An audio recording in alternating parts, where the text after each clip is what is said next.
to throw. He's going to step up. He is sacked on the play, tried to step up, and he was just hammered by Parker Workman. KMTI AM 650, the sports leader in South Central Utah, now presents Snow College Badger football on the radio. Is going to hand it off to Jalen Warren. Warren up the middle, dancing his way. He's to the 35, 30, 25, 20. Down the sideline, Jalen Warren, touchdown.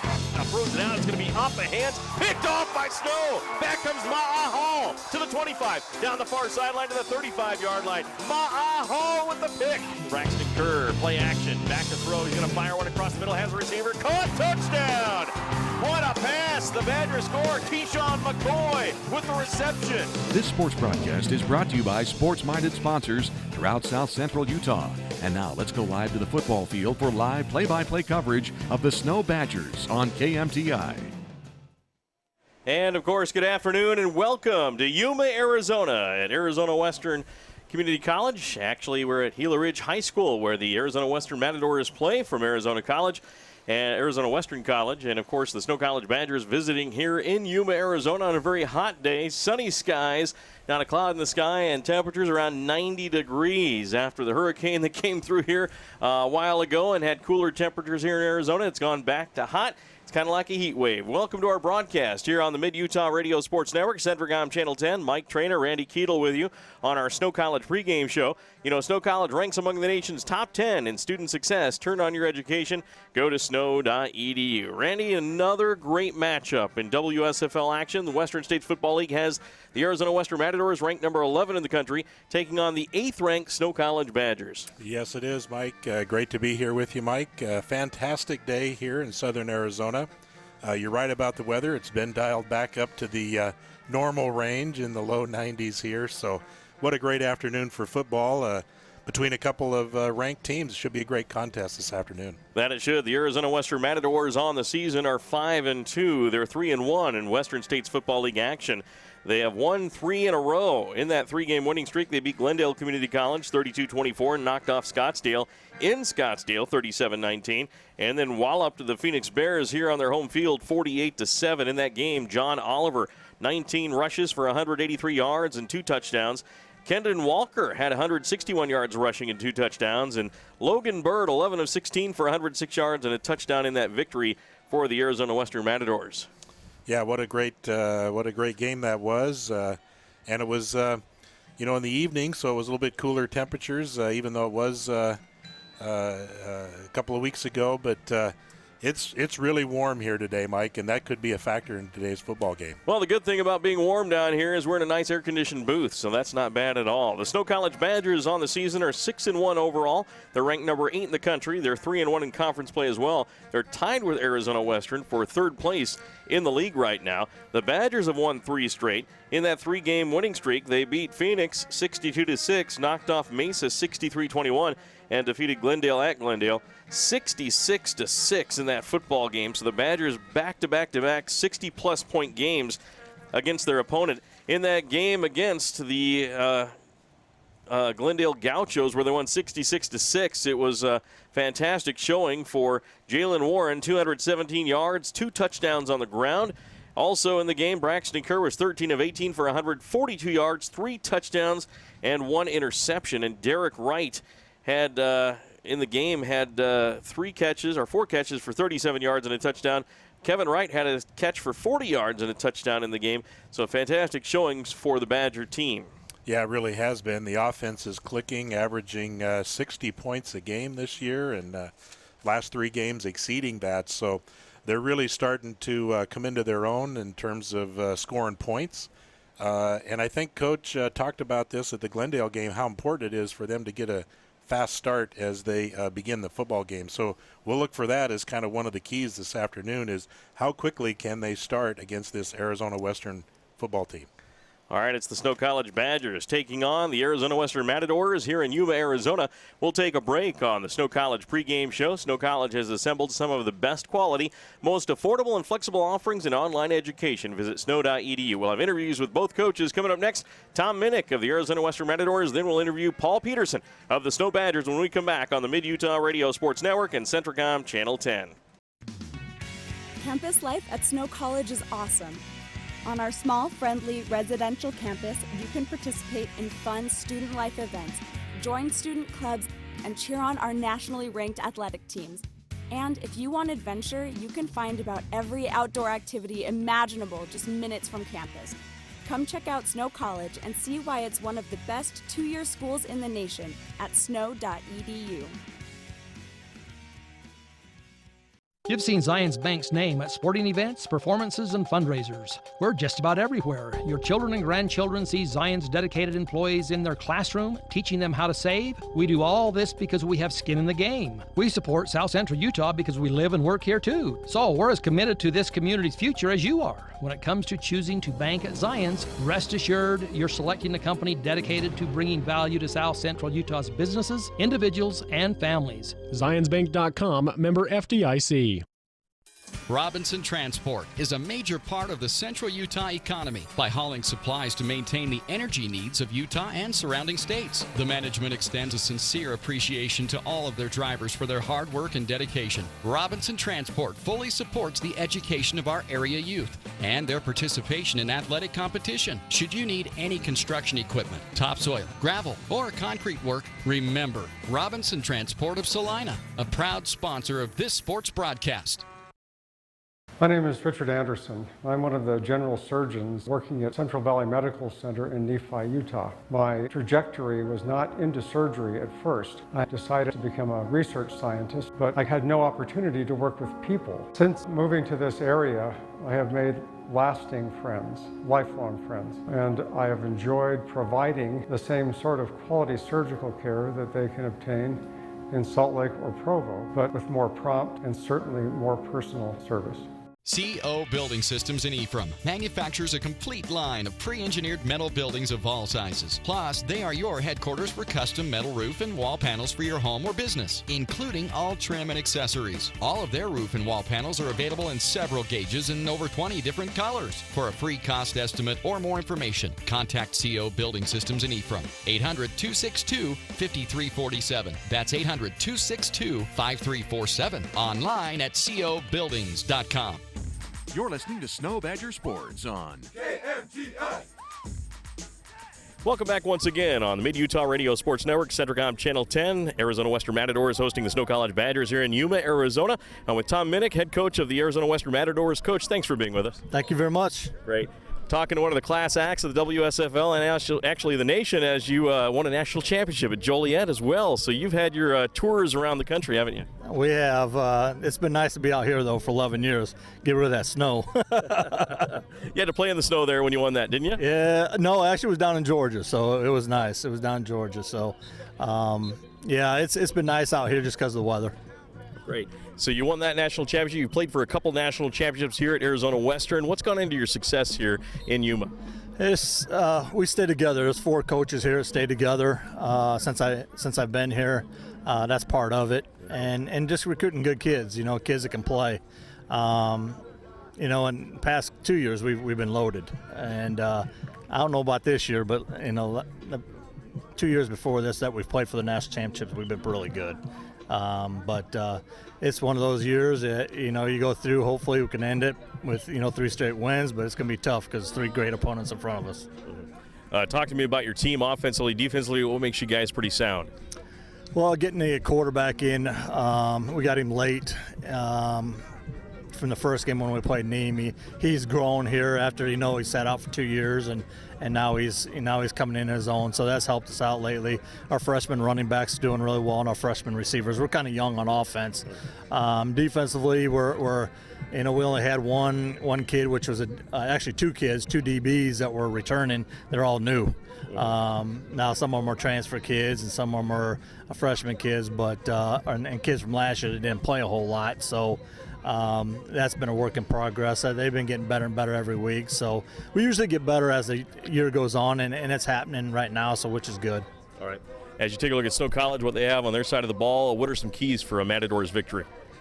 Don't turn the ball over. That's the first one, and the second one, stop the running back. I mean, if we can do that, I think we'll be all right. I mean, the defense has created a lot of turnovers, and I think they had 16-some interceptions. 8's been returned for touchdown. I think it's right around there. They've done a great job putting the ball in the end zone on that side of the ball as well. Just got to stop the running back. I think he's the key to their offense. If we can stop them, stop him, we'll have a chance. All right, Coach, thanks for your time. Good luck in the game. Thank you very much. All right, head coach Tom Minnick of the Arizona Western Matadors. We'll send it back to the studios for this timeout on the Mid-Utah Radio Sports Network and Centricom Channel 10. Call it a path, a trail, or way through. Sometimes it's arrow straight. Other times it has unexpected twists and turns. It's life's financial journey, and Mountain America Credit Union is here to guide you every step of the way. With timely advice and affordable products, this is your journey. Let's begin together. We're Mountain America, guiding you forward. Now's a great time to go deep at Little Caesars in Ephraim and Nephi. Try the hot and ready deep dish lunch combo with 4 slices of Detroit-style deep dish pizza with pepperoni and 1 20-ounce Pepsi product. Makes my mouth water just thinking on it. Hey, you can also go deep with a deep dish 3-meat treat and the deep dish ultimate pizzas, and you'll have a hard time wiping that satisfied smile off your face. Go deep today at Little Caesars in Ephraim and Nephi. Hi, I'm Dr. Jones. I'm the OBGYN here at San Pete Valley Hospital.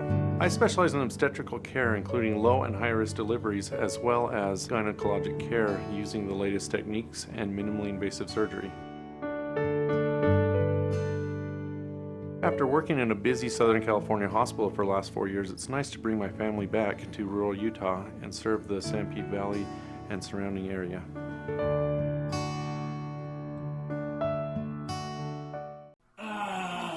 Work for me! Honey, are you okay? Is his internet constipated? What? You heard me. Does he suffer from the buffer? Yes. Well, don't suffer anymore. You don't need a magic unicorn to get things flowing again with fiber-fast internet from MTCC. Side effects may include smooth video streaming, incredible online gaming experiences, the ability to use multiple devices at the same time, and an overall feeling of giddiness. You may even giggle. It's that fast. Some restrictions may apply, not available in all areas. The home of Snow Badger Sports. KMTI! Welcome back to the Mid-Utah Radio Sports Network, Centricom Channel 10 during our Snow College pregame show. Snow College in the top 10% of the nation in student success. Turn on your education. Go to snow.edu. Well, we're on the field now with head coach Paul Peterson of the Snow Badger football team. Coach, thanks for being here. Yeah, I'm excited to be here. It should be a fun game. Beautiful weather here in Yuma, Arizona. I think, about 80, 90 degrees? Yeah. It's something out here. It's a balmy 90. We got not a cloud in the sky, but it's fun. We're excited about this game. Our guys got a lot of energy right now. There's a good atmosphere about us right now, so we'll see how this game goes. All right, tell us about the trip. You kind of broke it up a little bit to get the guys a little extra rest. Yeah, we stayed in Vegas for a little bit, had a little buffet there, and we were able to come down yesterday. And I think our guys liked it and fresh, and we feed them too much. Hopefully they're not too fat and sluggish, but they enjoy those meals. Get ready for this game. Just for your bishop back home, how'd you do at the slots? I choose not to gamble. That's good answer. That is good. That's the right answer. Okay. All right, Coach. Tell us about coming into this game health-wise. You guys feeling pretty good? Yeah. I think we've done a good job of managing our conditioning. Not too many guys hurt, but those things are going to happen. Got a couple guys playing with some bumps and bruises, but that's football. We stayed, like I said, fairly healthy. Haven't lost too many guys, besides DeArmond early in the season. We got Sherwin starting to feel a lot better. And we've had some guys that we've had to leave home because of injuries. But our guys are healthy. We'll hopefully play fast today. All right. Anybody that's usually in the starting role that won't be in today's game, or at least for a half or for the whole game? No. Yeah. Well, yeah. On the defensive end, we left a couple of those guys home with the bye week. They weren't able to get back in time for practice. So we decided to keep them home. So you'll see Eric Williams in the back end with Samote Lokatui, and we'll have a little 3-man rotation at the corners. But we should be just fine. These guys, we rotate a lot on defense anyway, so these guys should be up for the challenge. All right, talk to me about Arizona Western offensively, defensively. What do you know about these guys? Yeah, just looking at them right now, warm up. They got some good-looking fellers. They play physical. They want to control the tempo of the game, and and grind out the run game. And so we've got to do a really good job up front, stopping the run, tackling them off. No big plays. That's going to be a key. Don't feel like they can beat you with sustained drives of passing game and run game down the field. So they rely on the big play. So we got to take that away. All right. What are some keys for a Badger victory? Take care of the ball and just do our assignment. I mean, the things that when we get in trouble, when we give up big plays, it's the dumb penalties, keeping on the field, and those effort penalties I'll always take. Sometimes you'll get a holding or or a inadvertent face smack, those things. But pre-snap penalties or jumping off sides or late hits, those things are uncalled for, and we got to make sure that we don't do those to give these guys an extra opportunity on the field. So be smart, take care of the football. We got to take care of the football, sustain our drives, and get in the end zone and get them off the field. So pretty simple. Stop them and score, right? All right, sounds good. Hey, your quarterback coach has a pretty good arm. Yeah, he's okay. He just signed with Helsinki, Finland, so he'll be leaving in February. And hopefully we give him a chance to come back here next fall, too. He's awesome. All right. Coach, thanks for your time. Yeah. Go Badgers. All right. Head coach Paul Peterson of the Snow College Badgers will send it back to the studios for this timeout on the Mid-Utah Radio Sports Network and Centricom Channel 10. Visits to the dentist cause great anxiety and fear in some people, further jeopardizing oral and overall health. This is Dr. Douglas. We not only deliver optimal dental care, we make you comfortable while we do it. Douglas Dentistry's patients love listening to music or watching a movie during treatment. Some patients prefer nitrous oxide or laughing gas or conscious sedation. Call Douglas Dentistry today, 283-3800. That's 283-3800. Find us on Facebook or click on douglasdentistryephrem.com. Hi, this is Kevin Madsen with Cache Valley Bank. Is your good old truck not as good as it used to be? Do you need a more dependable set of wheels? Then cruise on over to Cache Valley Bank. We offer great rates, low fees, and quick service on our auto loans. Come and apply today in Ephraim, Mount Pleasant, or Fairview. You'll be glad you did. Cache Valley Bank, a tradition of helping. Member FDIC.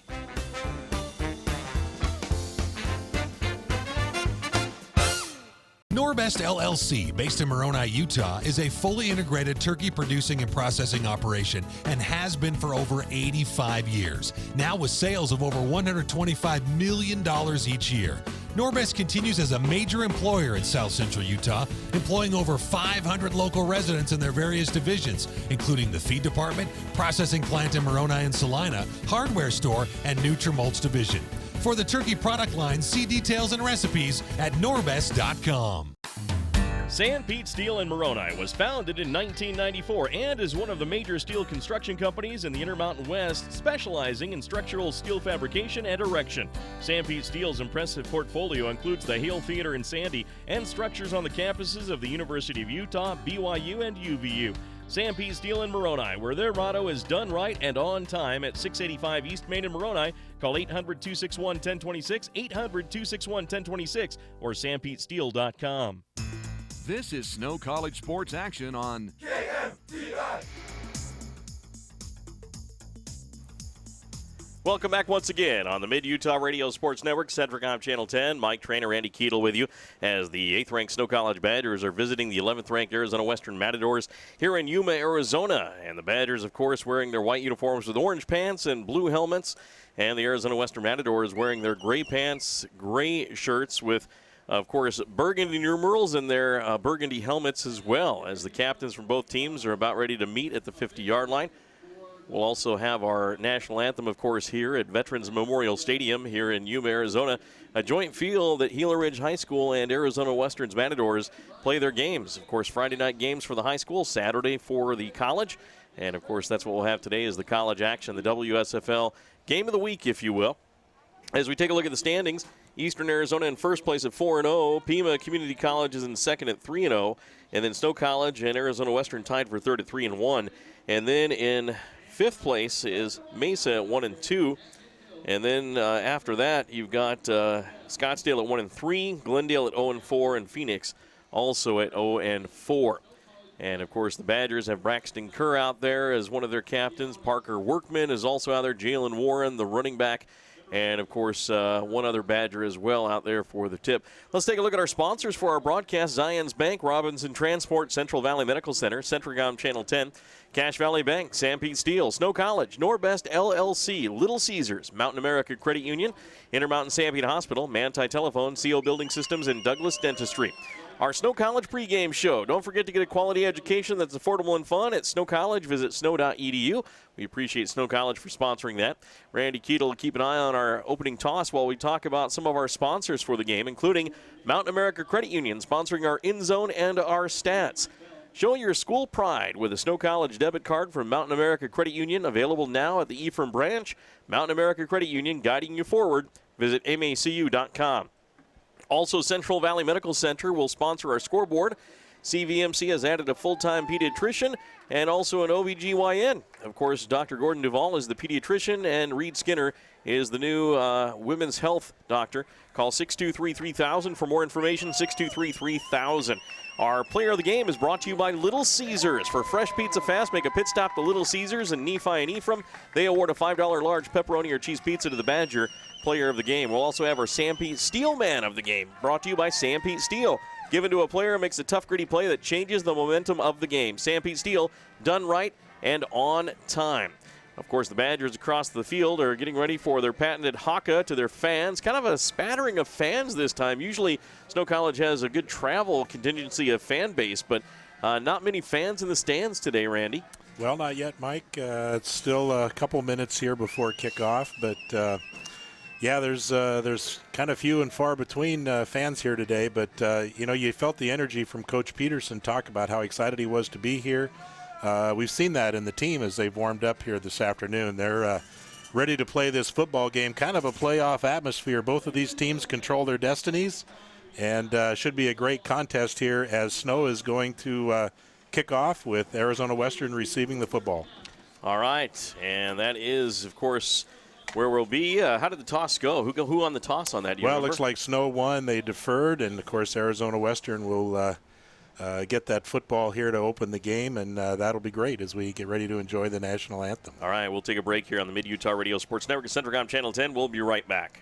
No matter how you connect, Centricom delivers fast, reliable internet and powerful whole-home mesh Wi-Fi throughout your home for intense gaming, easy sharing, and buffer-free streaming on every device all at once. With experts ready to help. Connect to faster internet. Connect with Centra Wi-Fi. Connect to now. Call or click Centricom.com to upgrade your internet today.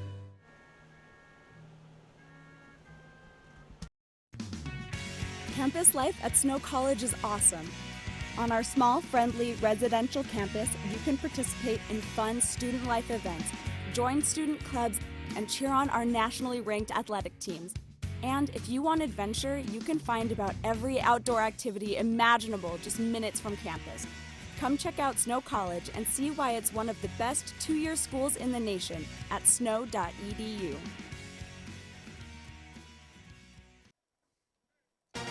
Your connection for Snow College sports. And we're back once again on the Mid-Utah Radio Sports Network, Centricom Channel 10. Mike Trainer, Randy Keatle with you from Yuma, Arizona. A very hot and sunny day. Not a bad day back in Utah either, but it's a lot warmer down here in Arizona than it is back in the Utah confines of the East Sanpete County area, where Ephraim and the rest of the cities in Sanpete County lie.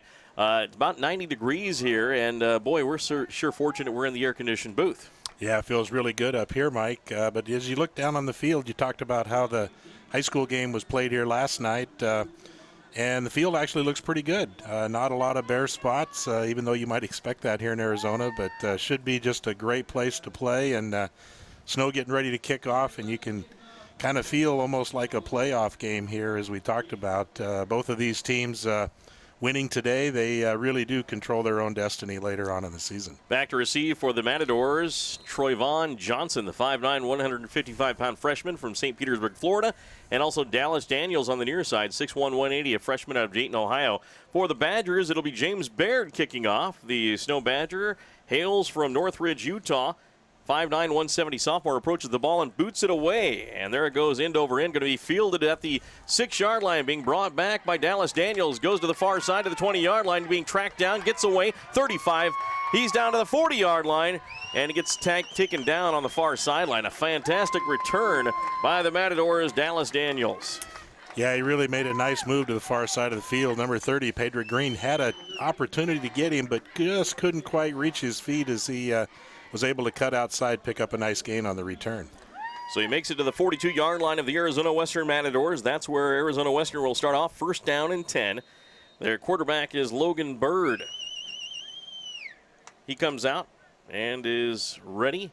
He'll likely be in the shotgun, wearing number 16, the 6'3", 230-pound redshirt sophomore from Bonaire, Georgia. He is set to go with a back on either side, split wide receivers. Takes the snap, hands it off to his running back. It's going to be a reverse back the other way. Daniels is going to take it the other way, has a blocker out in front. He's to the 45, and somehow he trips over a line, no one around him, and he goes down about 8 yards downfield, and that is very fortunate for Snow College. Yeah, it sure was, Mike. We talked about how great a shape the field was in, but almost like a piece of turf there just jumped up and tripped him, and fortunate for Snow, he fell short of what could have been a big gain. He tripped up, kind of like if you were watching the World Series last night with, of course, Nunez coming in from third on a pop fly. He tripped over the pitcher's mound as it went up an incline, and then he tripped. That's exactly what happened there to the Arizona Western Matadors. Here we are with a second down and 5 for Arizona Western. Slot right, wide receiver far side. In the shotgun is Bird. Bird's going to hand it off up the middle, and the Badger defense right there to stuff it up and hold them tight. Good job there by the Badger defense. Coming up and helping out on the tackle for Snow College was Eric Williams. Yeah, might have gained a yard there as big defensive line was able to stand firm and keep him from picking up much more than that. But interesting play selection here as the Matadors open up with a little bit of a trick play and then come up with about a yard gain on that second play. Well, I can tell you I'm not going to like the down marker in this game that the Arizona Western Matadors have chosen. It's some kind of digital thing that you can't even see. It has no markings on it of recognition there. So good luck telling you what down it is, except from our own memory. Third down and 4 to go for the Matadors. Bird is back to pass. He's going to fire over to the far side. Picked off by Snow at the 41-yard line. Sitting there and waiting for it was, I believe, for Snow College, it was Leon Morgan. Yeah, I believe you're right, Mike. It looked like the receiver turned out towards the sideline on the far side, and Logan expected him to cut into the field, and they just threw it right to the defender who didn't even have to move. He just sort of reached down and caught that football and intercepted it. So great play for the Badger defense, and first and 10 the other way. So first down and 10 for the Snow College Badgers as they get a turnover and kill that Matadors drive. So Snow College's Braxton Kerr comes out, first down and 10. 13:06 left here in the first quarter. No score in this one. As we look at our Central Valley Medical Center scoreboard for an appointment with pediatrician Gordon Duvall, call 623-3246. Badgers looking to the sideline again. It'll be first and 10 at their own 42-yard line after the pick by Leon Morgan.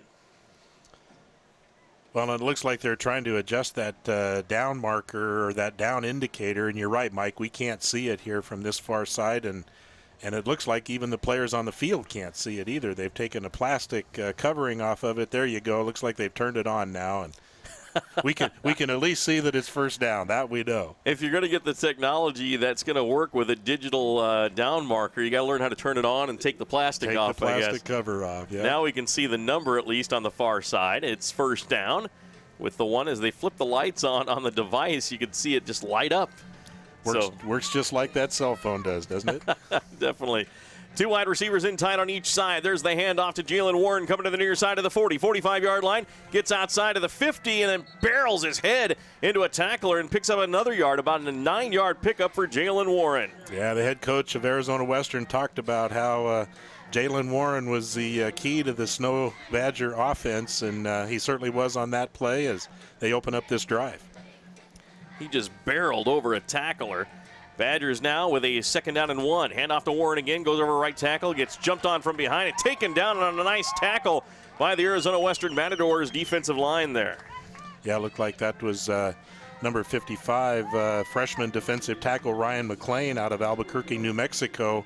This defense is going to be keying on Jalen all game long, as that was part of their head coach's comments in our pregame. The Central Utah economy by hauling supplies to maintain the energy third needs down of and Utah one and for the Arizona for Snow College. Here's the snap. Quarterback keeper Braxton Kerr up the middle. 45-40. A big hole as he gets down to the 36-yard line and a Badger first down. Yeah, what a nice decision there by Braxton to fake it to Jalen, who was coming to the near side. He just tucked that football back in, kept it himself, and barreled right up the middle for a big gain and a first down for the Badgers. So it'll be a first down and 10 for Snow College. There's the snap to Kerr. Kerr's going to hand it off to Warren. Warren gets jumped on from behind and gets taken down after a 1-yard pickup. That is all. Nice defensive play there by the Matadors.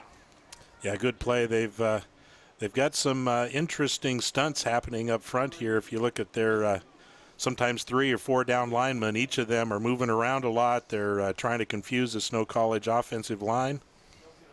There's the snap, and the handoff goes again to the right side. And this time Arizona Western reads it again. Another fine tackle for the Matadors as they continue to now start to dominate on the rushing game and stopping it.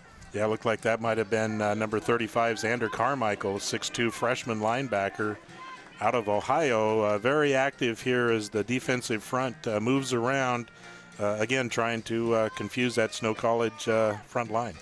Braxton Kerr in the shotgun, 3rd down and 9. 2 wide receivers near side, 2 on the far side. Back to passes Kerr. Steps up, rolls to his right side. He's going to run it. He's to the 35, 30-yard line, heads towards the first down marker and out of bounds, very close to a first down.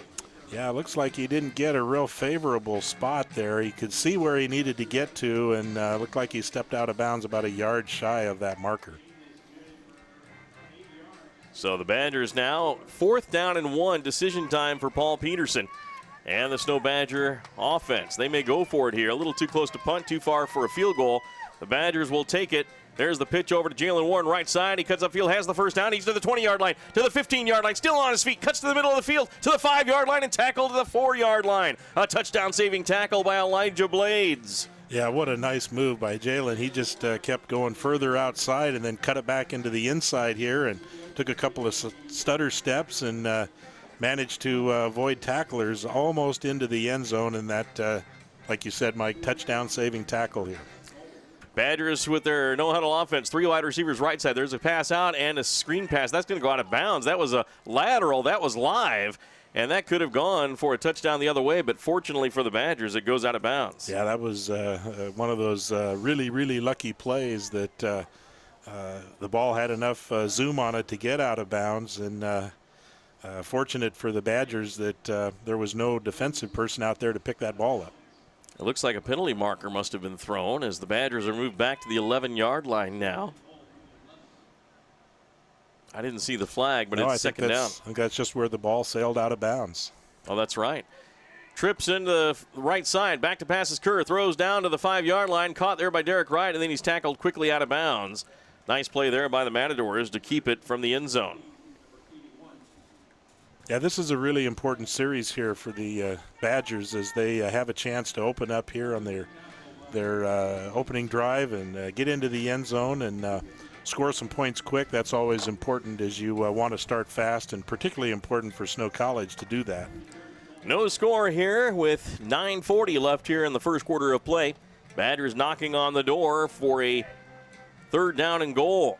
They're at the Matador 7-yard line on the far hash. Back to passes Kerr. Kerr looking, throws across the middle, has a receiver caught at the goal line. Is he in? Touchdown, Snow College. The Badgers get in and score first. They lead 6-0 on a fantastic pass as he hit his wide receiver, did Braxton Kerr, and that was caught by Xavier Kafour, the 6'4", 203-pound freshman from Atlanta, Georgia. Yeah, give a lot of credit to Braxton. He hung in there, and at the last minute just zoomed that ball into the receiver's stomach in the end zone, but he took a big hit to get that touchdown pass. Now the extra point try for the Badgers. There's the snap. James Baird boots it up. It is good. Snow College leads Arizona Western's Matadors by a score of 7-0 here in Yuma, Arizona. We'll send it back to the studios for a timeout on the Mid-Utah Radio Sports Network and Centricom Channel 10. Robinson Transport is a major part of the central Utah economy by hauling supplies to maintain the energy needs of Utah and surrounding states. The management extends a sincere appreciation to all of their drivers for their hard work and dedication. Robinson Transport fully supports the education of our area youth and their participation in athletic competition. Should you need any construction equipment, topsoil, gravel, or concrete work, remember Robinson Transport of Salina, a proud sponsor of this sports broadcast. My name is Richard Anderson. I'm one of the general surgeons working at Central Valley Medical Center in Nephi, Utah. My trajectory was not into surgery at first. I decided to become a research scientist, but I had no opportunity to work with people. Since moving to this area, I have made lasting friends, lifelong friends, and I have enjoyed providing the same sort of quality surgical care that they can obtain in Salt Lake or Provo, but with more prompt and certainly more personal service. Live sports coverage of the Snow Badgers on KMTI. There's the kickoff fielded by Daniels between the numbers and the near hash, and he gets to the 20, 25, 30-yard line, and then gets tackled there by the Snow College kickoff team. Making the tackle for the Snow College Badgers was Kevin Wright, the 6-foot, 180-pound redshirt freshman.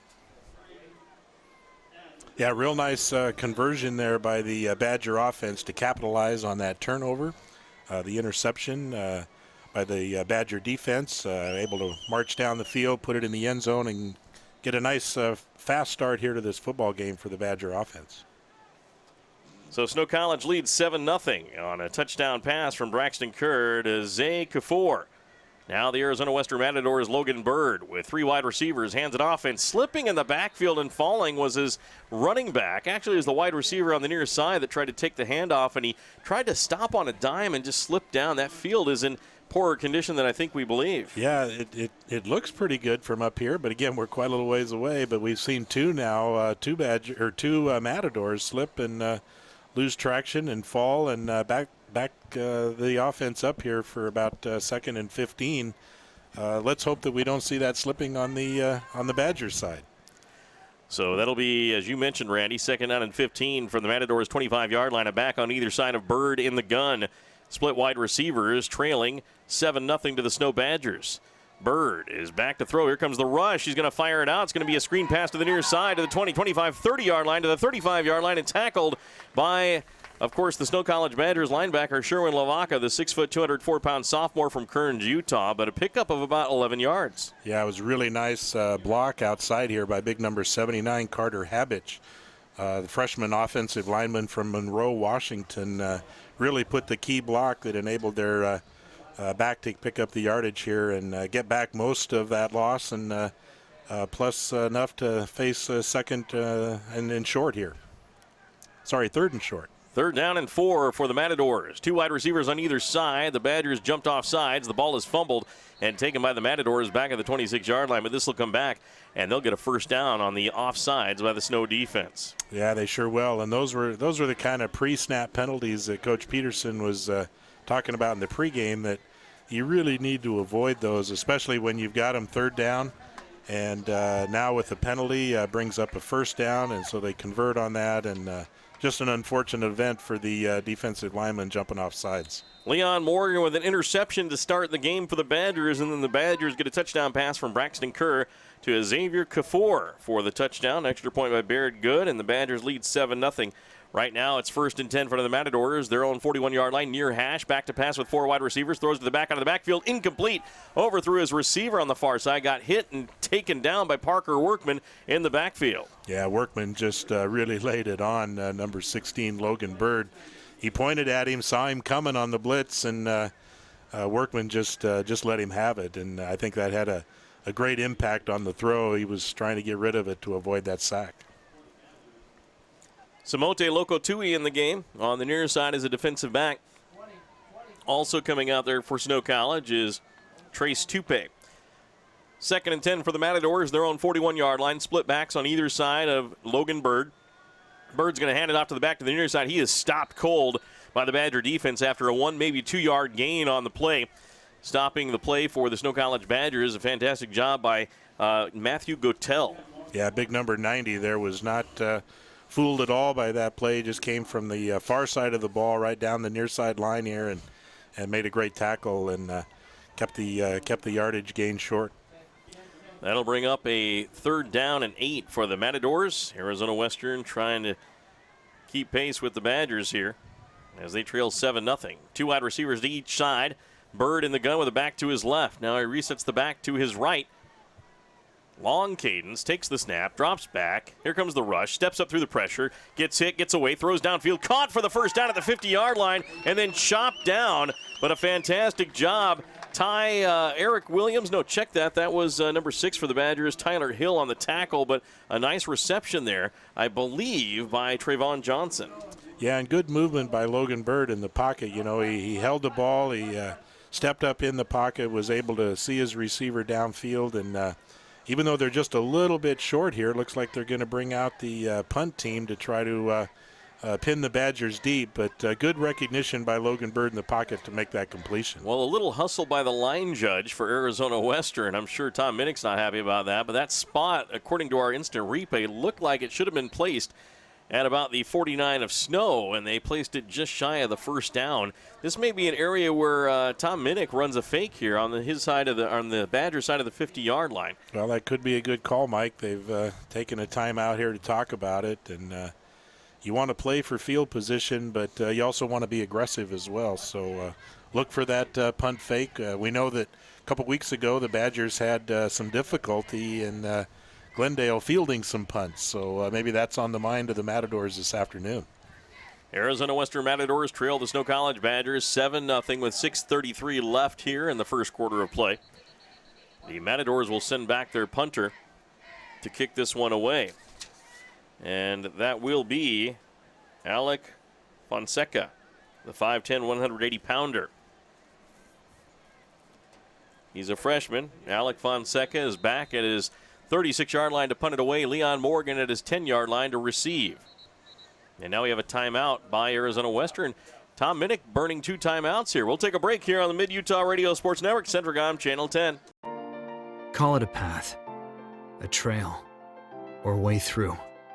Sometimes it's arrow straight. Other times it has unexpected twists and turns. It's life's financial journey, and Mountain America Credit Union is here to guide you every step of the way.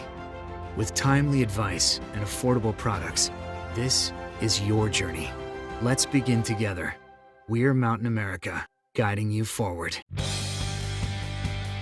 Now's a great time to go deep at Little Caesars in Ephraim and Nephi. Try the hot and ready deep dish lunch combo with 4 slices of Detroit-style deep dish pizza with pepperoni and 1 20-ounce Pepsi product. Makes my mouth water just thinking on it.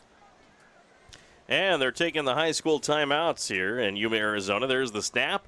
Kick is away. A high punt off the right side of the foot. That's going to go out of bounds. And Tom Minnick's going to say, why did I burn 2 timeouts for that? Boy, that's like the worst case scenario for the Matadors here. Looks like they did indeed, Mike, probably have a fake punt called. Snow was not fooled at all. They had about 9 guys in the box, 10 guys in the box, forcing the Matadors to call a timeout to decide, yeah, we need to kick it away. And they kick it away, and they might have netted about 10 yards on that punt. It was just a horrible, horrible punt. And so giving the Badgers a great field position here as they start their second drive. So Snow College 1st and 10 after the punt was shanked off the right side of the foot of Fonseca. Badgers have it 1st and 10. Braxton Kerr in the pistol. Quick pass out near side. It's going to be caught by Chase Hess. Gets to the 45-yard line. A pickup of about 2 yards, maybe 3, depending on the spot. Yeah, real nice quick out here. Nothing more than essentially a long handoff here by Braxton, and picked up a couple yards. And nice read to see how the Matadors are playing defense this series.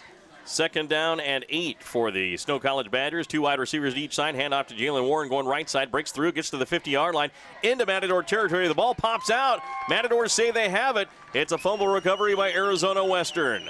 Yeah, number 20, Joshua Allen, the sophomore linebacker out of Tigard, Oregon, came from the near side all the way over to make that tackle, and the ball popped out, and turnover here for the Badgers, and we're going the other way. So a turnover apiece. Leon Morgan with an interception for the Snow College Badgers that set up a score. And now the Arizona Western Matadors get their first gift from the Badgers, a turnover, as the fumble was recovered by Joshua Allen. Right now, 1st and 10 for the Matadors at the Badger 49-yard line, basically where they were punting just a few minutes ago. Logan Bird in the gun, split wide receivers. Make that 2 on the near side, 1 on the far side. Matadors going from left to right on your radio dial and your TV screen. Back to pass, little play action. Bird's going to throw downfield, has a receiver caught. Oh, he's hammered right at the 49-yard line. Coming up and laying the lick was Noah Purcell. Yeah, Noah had a good read on that pass and knew right where it was going, and he just stuck it to the receiver for a no gain, and probably did a little bit of bell ringing at the same time. What a nice hit by Noah. That'll bring up for the Arizona Western Matadors a 2nd down, and they have about 9 yards to go. Logan Bird in the gun again, back on either side, split wide receivers at the 49-yard line. Taking his time.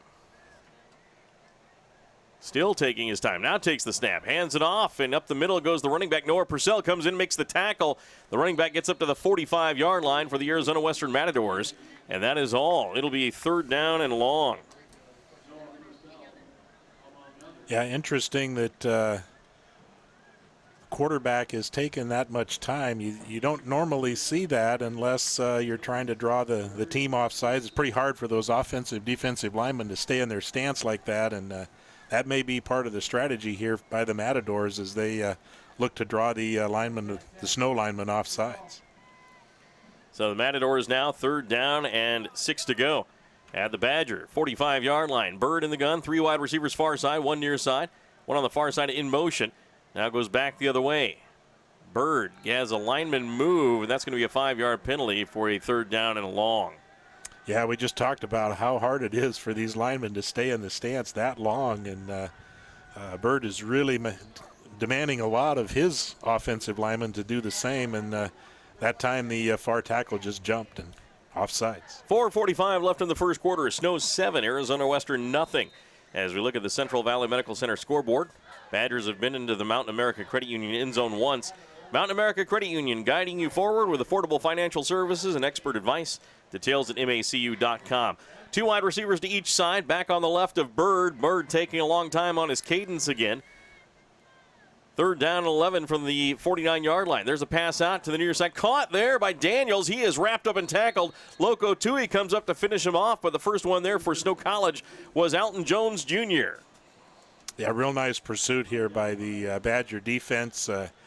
They're aware of the yardage needed and just wasn't going to give up anything here, and now going to force another punt by the Matadors, who failed to capitalize on that turnover by the Badgers. Alton Jones Jr., the 6-foot, 170-pound freshman from Spencerport, New York. And, of course, a punting situation for the Matadors again, this time at the Badger 45-yard line on a 4th down and 6. Leon Morgan back at the 10-yard line to return. There's the snap low. Booted away by Fonseca. A nice high punt. Fair catch called for, but getting away from it is going to be Morgan. It takes a Matador bounce to the 5, then a Badger bounce to the 7, and touched up there. So the Badgers will have 93 yards to go, as putting a nice punt together there for the Arizona Western Matadors was Alec Fonseca. Yeah, kind of redeemed himself from that shank the first time out, pinning the Badgers here within their own 10-yard line. So long way to go for the Badger offense. Let's see what they do on this series. So the Badgers 1st and 10. They'll have the ball at their 8-yard line. Braxton Kerr, the quarterback for the Snow College Badgers. 6'2", 220-pound freshman, redshirt freshman from West Jordan, Utah, played at Alta High School. There's the snap. Quick pass out to the near side, rushing up the sideline to the 15-yard line, and out of bounds at the 20 is going to be Keyshawn McCoy on the quick pass and catch and run. Yeah, really nice play call there. Had the opportunity to spread the defense out, and now going with a quick set is Braxton, and the Badger offense set to go. So that is a 1st down and 10 for Snow College. Kerr is in the gun. 3 wide receivers near side, going right to left. Quick pass out, going to be caught on the sideline. 20-yard line, trying to power his way forward. Getting to about the 24-yard line is the receiver on the play, Zay Kafour. And, Mike, that's really become one of the Badgers' better plays. If you need 2 or 3 yards, almost guaranteed you can do that with that quick out and good blocking downfield, you're going to pick up almost 2 or 3 yards every time. Derek Wright, Zay Kafour, wide receivers on the far side, one in tight, so 3 in all on that far side. Going from right to left, Jalen Warren gets the handoff, goes to the right side looking for some room, tries to cut outside, and instead it's going to be taken on the near side. And that was a good fake by Braxton Kerr as he fooled me up here in the booth again to the 25-yard line, a pickup of a couple.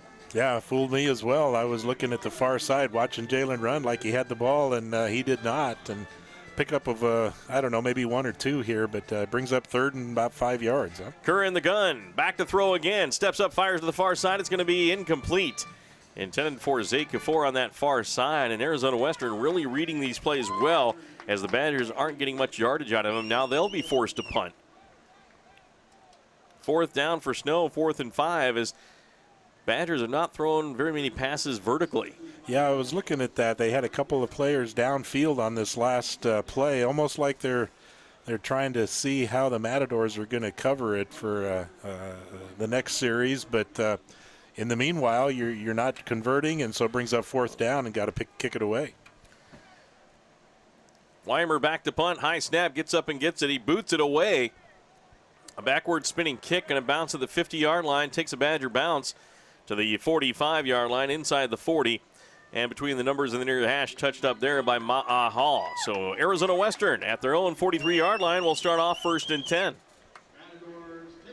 Yeah, that was a real fortunate punt to get away. There were a couple of defenders there that were real close to blocking that kick, and did take a nice Snow College bounce. A few more yards here, but great field position for the Matadors now as they begin this series of play. And right now it's going to be 1:55 left in the first quarter of play. It's 7-0 Snow College. Logan Bird and the Matadors at their own 43-yard line on the near hash. 2 wide receivers to each side, near side in motion. 1 wide receiver goes up the middle on the handoff. Big hole to the 50-yard line to the Badger 45-yard line. And the tackle there made by Eric Williams. Yeah, Eric Williams saved what would have almost likely been another 20 or 30-yard run. And nice open field tackle there to bring the running back down. But nice big hole by the offensive line. And good play fake, or ball fake here by the quarterback, Logan Bird. In the backfield is number 41, Jaden Hayes, the 5'10", 180-pounder. He's to the left of Bird with 4 wide receivers, 2 to each side. 1 on the near side goes in motion to the far side. 3 set up on the far side, 1 to the near side. Back to pass is Bird with time. In trouble now, fires it out to the far side, looking for a receiver. It's going to be incomplete at the 12-yard line along the far sideline. Nice pass, but just a little too far downfield. Yeah, the receiver was almost looked up a little bit too late to kind of catch himself to see where the football was. A really good throw by Logan, but just a little bit outside. And again, I think the receiver looks like number 1 here, Deandre Wallace, who waited until the very last second to look up and then didn't really give himself a chance to catch the ball. 2nd and 10 for the Arizona Western Matadors at the Badger 45-yard line. Bird with 2 wide receivers far side in the slot formation, 1 on the near side, 2 backs in the backfield.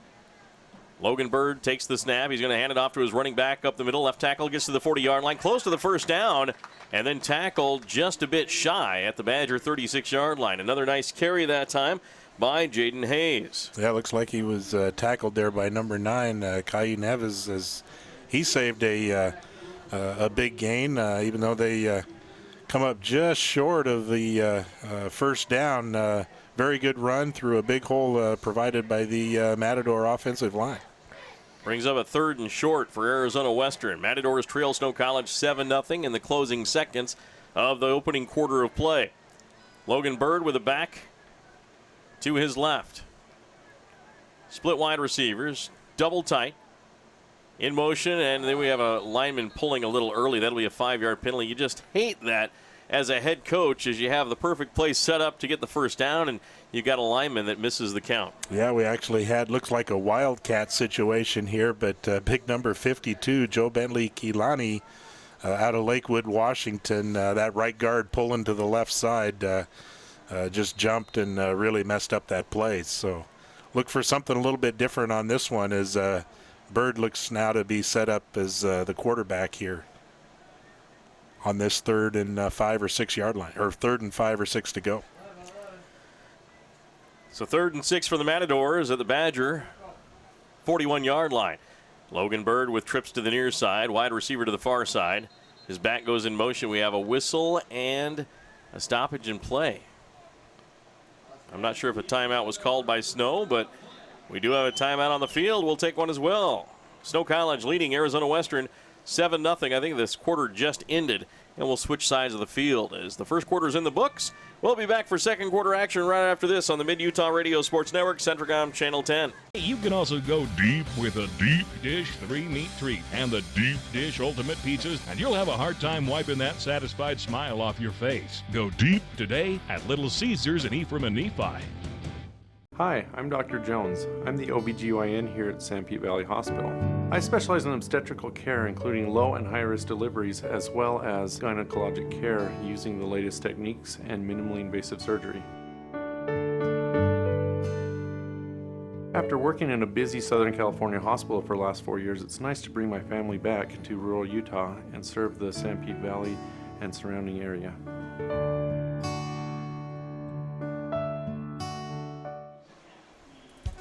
The voice of the Snow Badgers. And welcome back on the Mid-Utah Radio Sports Network, Centricom Channel 10. Mike Trena and Randy Keetle with you. The Snow College Badgers, of course, lead Arizona Western by a score of 7-0. And the Matadors now with a 3rd down and 6 at the Badger 41-yard line. Bird in the shotgun with 3 wide receivers to the near side, 1 to the far side. There's the snap, handoff up the middle. The Badgers trying to stuff it, and they do get the tackle made at about the 41-yard line, so that'll be a 4th down for Arizona Western. Yeah, interesting decision here for the Matadors. They appear to be bringing out the punt team, but again, a short field to punt into, although the last time we saw number 95, or the first time we saw number 95 punt, he shanked one off the right side of his foot. So let's see what they decide to do. Looks like they are indeed set up to punt this thing, so an opportunity for the Badgers to get the football back. So Snow College now hoping to get this ball back as the Matadors are in to punt. There's the snap. Punt almost blocked, booted away, and this is going to bounce at about the 10-yard line, take a Badger bounce at the 5-yard line. Matadors going to stop it at the 2-yard line, and I'm not sure why the Badgers are in there trying to grab it, because then it's going to be live and the Matadors can take it away. But Ma'a Hall tried to grab it after the Matadors were trying to down it inside the 5, but I'm not sure if he thought he may have touched it and had to try to get it back or what, but it looks like the Badgers will have it at the 4-yard line. Yeah, a little bit of a risky play there. You know, it's always hard to know who's touched that football, and you're right, number 32 was trying to decide, should I grab it, should I get it, and at the last second decided I better grab hold of it. But again, very risky thing to do inside your 5-yard line, and that's where the Badgers will start. Well, on the instant replay, it did not touch anyone, and then Ma'a Hall goes after it, so that was very dangerous, as that could have been the Matadors' football at the 2-yard line. If he stays away from it, it's just down inside the 2. Now Braxton Kerr from his own end zone on the near hash. 4 wide receivers, 2 to each side, takes the snap. He's going to pass out, screen pass to the near side. It's going to be to Jalen Powell. He gets to the 3-yard line, little breathing room, and then out of bounds. Yeah, just a nice quick out here to the near side. A very safe play, but again, nothing real vertical. Not that you want to do that down inside your own 5-yard line, but look for the Badgers to try to maybe open this up if they can get some breathing room here on this series. Pistol formation, Jalen Warren in the backfield. 2 wide receivers to the far side, 1 to the near side, wingback also to the far side. Badgers trying to get the Matadors to jump. Now Braxton Kerr looking to the sideline. 13:35 left in the second quarter, 7-0 Badgers. Now we're ready to go. Chase Hess resets as the wing back to the near side. There's the handoff to Jalen Warren. Cuts upfield to the 5-yard line, to the 10-yard line, and then gets close to the first down, but tackled 3 yards shy. A nice open field tackle that time by Elijah Blades. Yeah, really nice work by the Snow offensive line to trap open a pretty good sized hole for Jalen to run through and give some breathing room to the Badger offense. To the 11-yard line, it's going to be a 3rd down and 3 for Snow College. Kerr with a cleared out backfield, 5 wide receivers. Now looks to the sideline as he was set to go, and they'll take some more time calling the play. And Keyshawn McCoy to the near side with another wide receiver, 3 more on the far side. And the Badgers taking their time again as they get set and then look to the sideline again. Now, Kerr back to throw. He's going to do the quarterback draw up the middle. It gets to the 15-yard line. First down and 10 for Snow. That was a quarterback draw the entire way. Yeah, it sure was. Looked like everybody spread out here was going to give Kerr an opportunity to come in and pick up the first down, and that he did. So 1st and 10 Badgers at the 15-yard line. Braxton Kerr rushes for the touchdown. For the first down, excuse me. He's a 6'2", 220-pound redshirt freshman from West Jordan, Utah. He has a back to his left, 3 wide receivers near side. No wide receivers on the far side. Now Jalen Powell is going to reset, and the Badgers may have to hurry to get this play off. He sets up now on the near side, goes in motion. There's the handoff to Jalen Warren up the middle, dancing his way to the 20-yard line. Just shy of the 20-yard line is where he'll be tackled by that Matador defense. Well, and you can really see, Mike, the defense is really keying off of where Jalen is. They know where he's at. He's had a marker on his jersey since the beginning of the ball game, and they want to try to bottle him up. Christian Gomez with a tackle. There's a quick pass out of the near side, and tackled quickly is Jalen Powell for a loss of 4. And that's going to be back to the 16-yard line. Yeah, tackled there by number 7, Tobias Gillum out of Uber Heights, Ohio. Read that play all the way. Of course, the Badgers been running that quick out quite a little bit, and he knew it was coming and was able to get back and tackle for a loss of about 3 or 4 yards. I'm very surprised that the Badgers have not gone vertical on the passing. It's almost as though they don't trust Braxton Kerr to throw downfield, but I know they do. It's just we haven't seen anything called that way yet, Randy. Yeah, it's kind of surprising. Usually those short passes, short outs like that will set up something deeper down the field. Kerr back to pass, steps up, going to fire another short pass into the dirt for Jalen Warren, incomplete. Nice defensive play by Elijah Blades, and again the Badgers are going to have to punt away again as they do not pass the ball downfield. I'm not sure if the coverage is fantastic by the Matadors or what, but Snow College can't get a pass 5 yards downfield. Well, sometimes it may just be a matter of making that attempt and stretching the field out, and the Badgers have not done that this afternoon. I don't think there's any indication that there's anything wrong with Braxton's arm, but they just have failed to throw anything much longer than 3, 4, 5 yards down the field. Bunker Weimer at his goal line to punt it away. Matadors with a return man at the 40. Badgers up 7-0. There's the snap, and quickly kicking it away. A very poor kick as it was a bad snap. It's going to go out of bounds at about the Badger 38-yard line. And now there's a flag on the play. Was it roughing the kicker is the question. Yeah, I think that laundry down on the field is indeed going to be roughing the kicker. They got in, and a couple of defenders were able to get close enough. They thought they could get the ball, but they didn't get it, and looks like it's going to come back here for the probably a first down, depending on the extent of this penalty. And it was a 15-yard variety. As you watch the replay, Bunker Weimer is just pounded. It's not like he got run into and knocked down. He was hit, and he went down hard.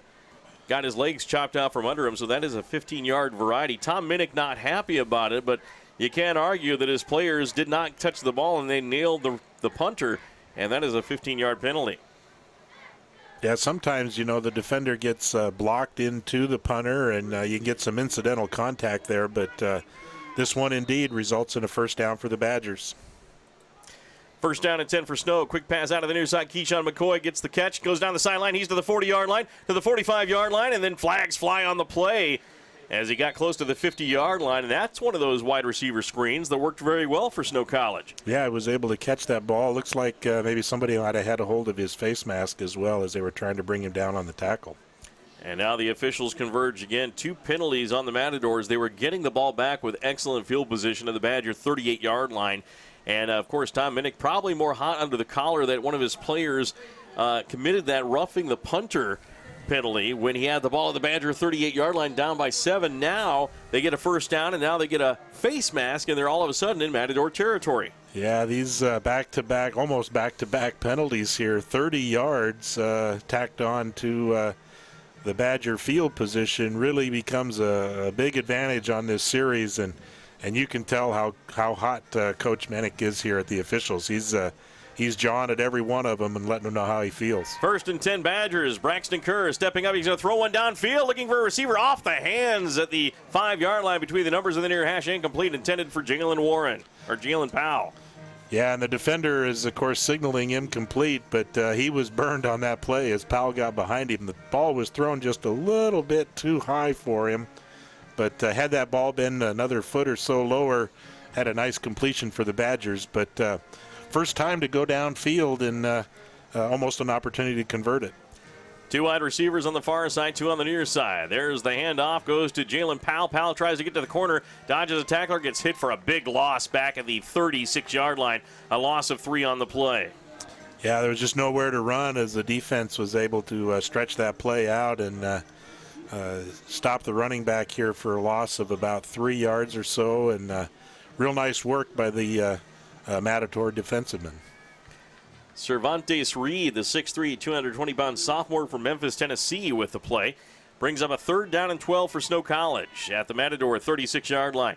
3 wide receivers near side, 1 on the far side. Badgers going from left to right on your TV screen and your radio dial. We have 9:48 left in the second quarter. Snow up 7-0 on our Central Valley Medical Center scoreboard. Jalen Warren to the right gets the handoff for Snow. Tries to run over left tackle, and he's tackled quickly. A 3-yard pickup brings up a 4th down for Snow. Yeah, it should be an interesting call here. Again, a little bit too far for a field goal, and boy, for a punt, it's a pretty short punt. So look for the Badgers here to kind of set this up and try to go for it on 4th down. Thanks for joining us on the Mid-Utah Radio Sports Network and Centricom Channel 10. The Snow College Badgers in Western States Football League action here in Yuma, Arizona, taking on the Arizona Western Matadors. 4th down and 10 for Snow. Braxton Kerr back to throw. He steps up, rolls to his right, throws downfield. It's going to be caught, and that'll be a turnover on downs at the 30-yard line, as the Matadors, of course, have held again, and the Badgers turn the ball over. And again, the inability for Snow to throw the ball vertically is costing them possessions right now. Yeah, a little bit of a surprising play there. You wonder if maybe you might just take a shot at the end zone and throw it up down there. If you get a catch, you get the 1st down or maybe even a score. But if you get an interception, you've pinned them deep as well. So interesting decision by Braxton to throw short and turn the ball over on downs. Jackson Higginson made the catch and then out of bounds at the 29-yard line of Arizona Western. So the Matador offense comes back on the field. Logan Bird, the quarterback, with a back on either side. 2 wide receivers far side, 1 near side. Matadors going from right to left on your TV screen and your radio dial. Bird taking his time and sends it back in motion. Rolls to his right, looking to throw. He's in trouble. Gets away from a sack. Throws downfield for a receiver. It's going to be, is it caught for a 1st down at the Badger 45-yard line? It is not. Is he out of bounds? I think he's out of bounds. They waved him out of bounds. The official was right there on it and waved him out of bounds almost immediately. He did catch the ball, but apparently did not come down with his foot in bounds. So incomplete pass and good pressure by the defensive line and the linebackers for the Badgers to force Logan out of the pocket, throwing on the far side of the field, and just faded that ball a little bit too far to the right. Brings up a 2nd and 10 with 8:50 left in the second quarter. Bird in the gun again, sends a wide receiver, Troyvon Johnson, in motion from near side to far side. And then we've got a snap, and that may be a delay of game as there's zeros on the play clock. Yeah, that it is. A little bit of a sloppy play here as we've had some penalties, pre-snap penalties, couple of turnovers. The short passing game, nothing really down the field much by either team. So kind of a slower start, I think, to the game than both coaches would have liked. But that may be an indication of a little bit more aggressive defensive play by both teams. For a fresh pizza fast from classic hot and ready to deep dish Hula Hawaiian, make a pit stop to Little Caesars in Nephi and Ephraim. 3 wide receivers far side, 1 near side, back to the right of Logan Bird. It looks like 2nd and 15. Back to throw. Fires it out downfield. Going to be caught at the 29-yard line, and a quick tackle by the Badger defensive back. And that is going to be a short gain is all. I think Alton Jones Jr. made the tackle on the play, and hard to see the number of the receiver on that play, but I believe it was number 88, Johnny King Jr. Yeah, I think you're right, Mike. And Jones read it real well, came up, made a nice tackle, kept the gain short here, picked up about a yard, but bringing up 3rd and long with an opportunity now for the Badgers to get the football back if they hold. And the Badgers have jumped off sides. There's a free play for the Matadors. Throwing to the far side. It's going to be knocked down. Ty Hill makes the breakup, but I think they're going to call pass interference on him as well. Yeah, they sure are. And sometimes, as an offense, you got a free play. Throw it up, go for it. And I think in this case, the ball was very well thrown. And the defensive back had to almost make that penalty to avoid a catch.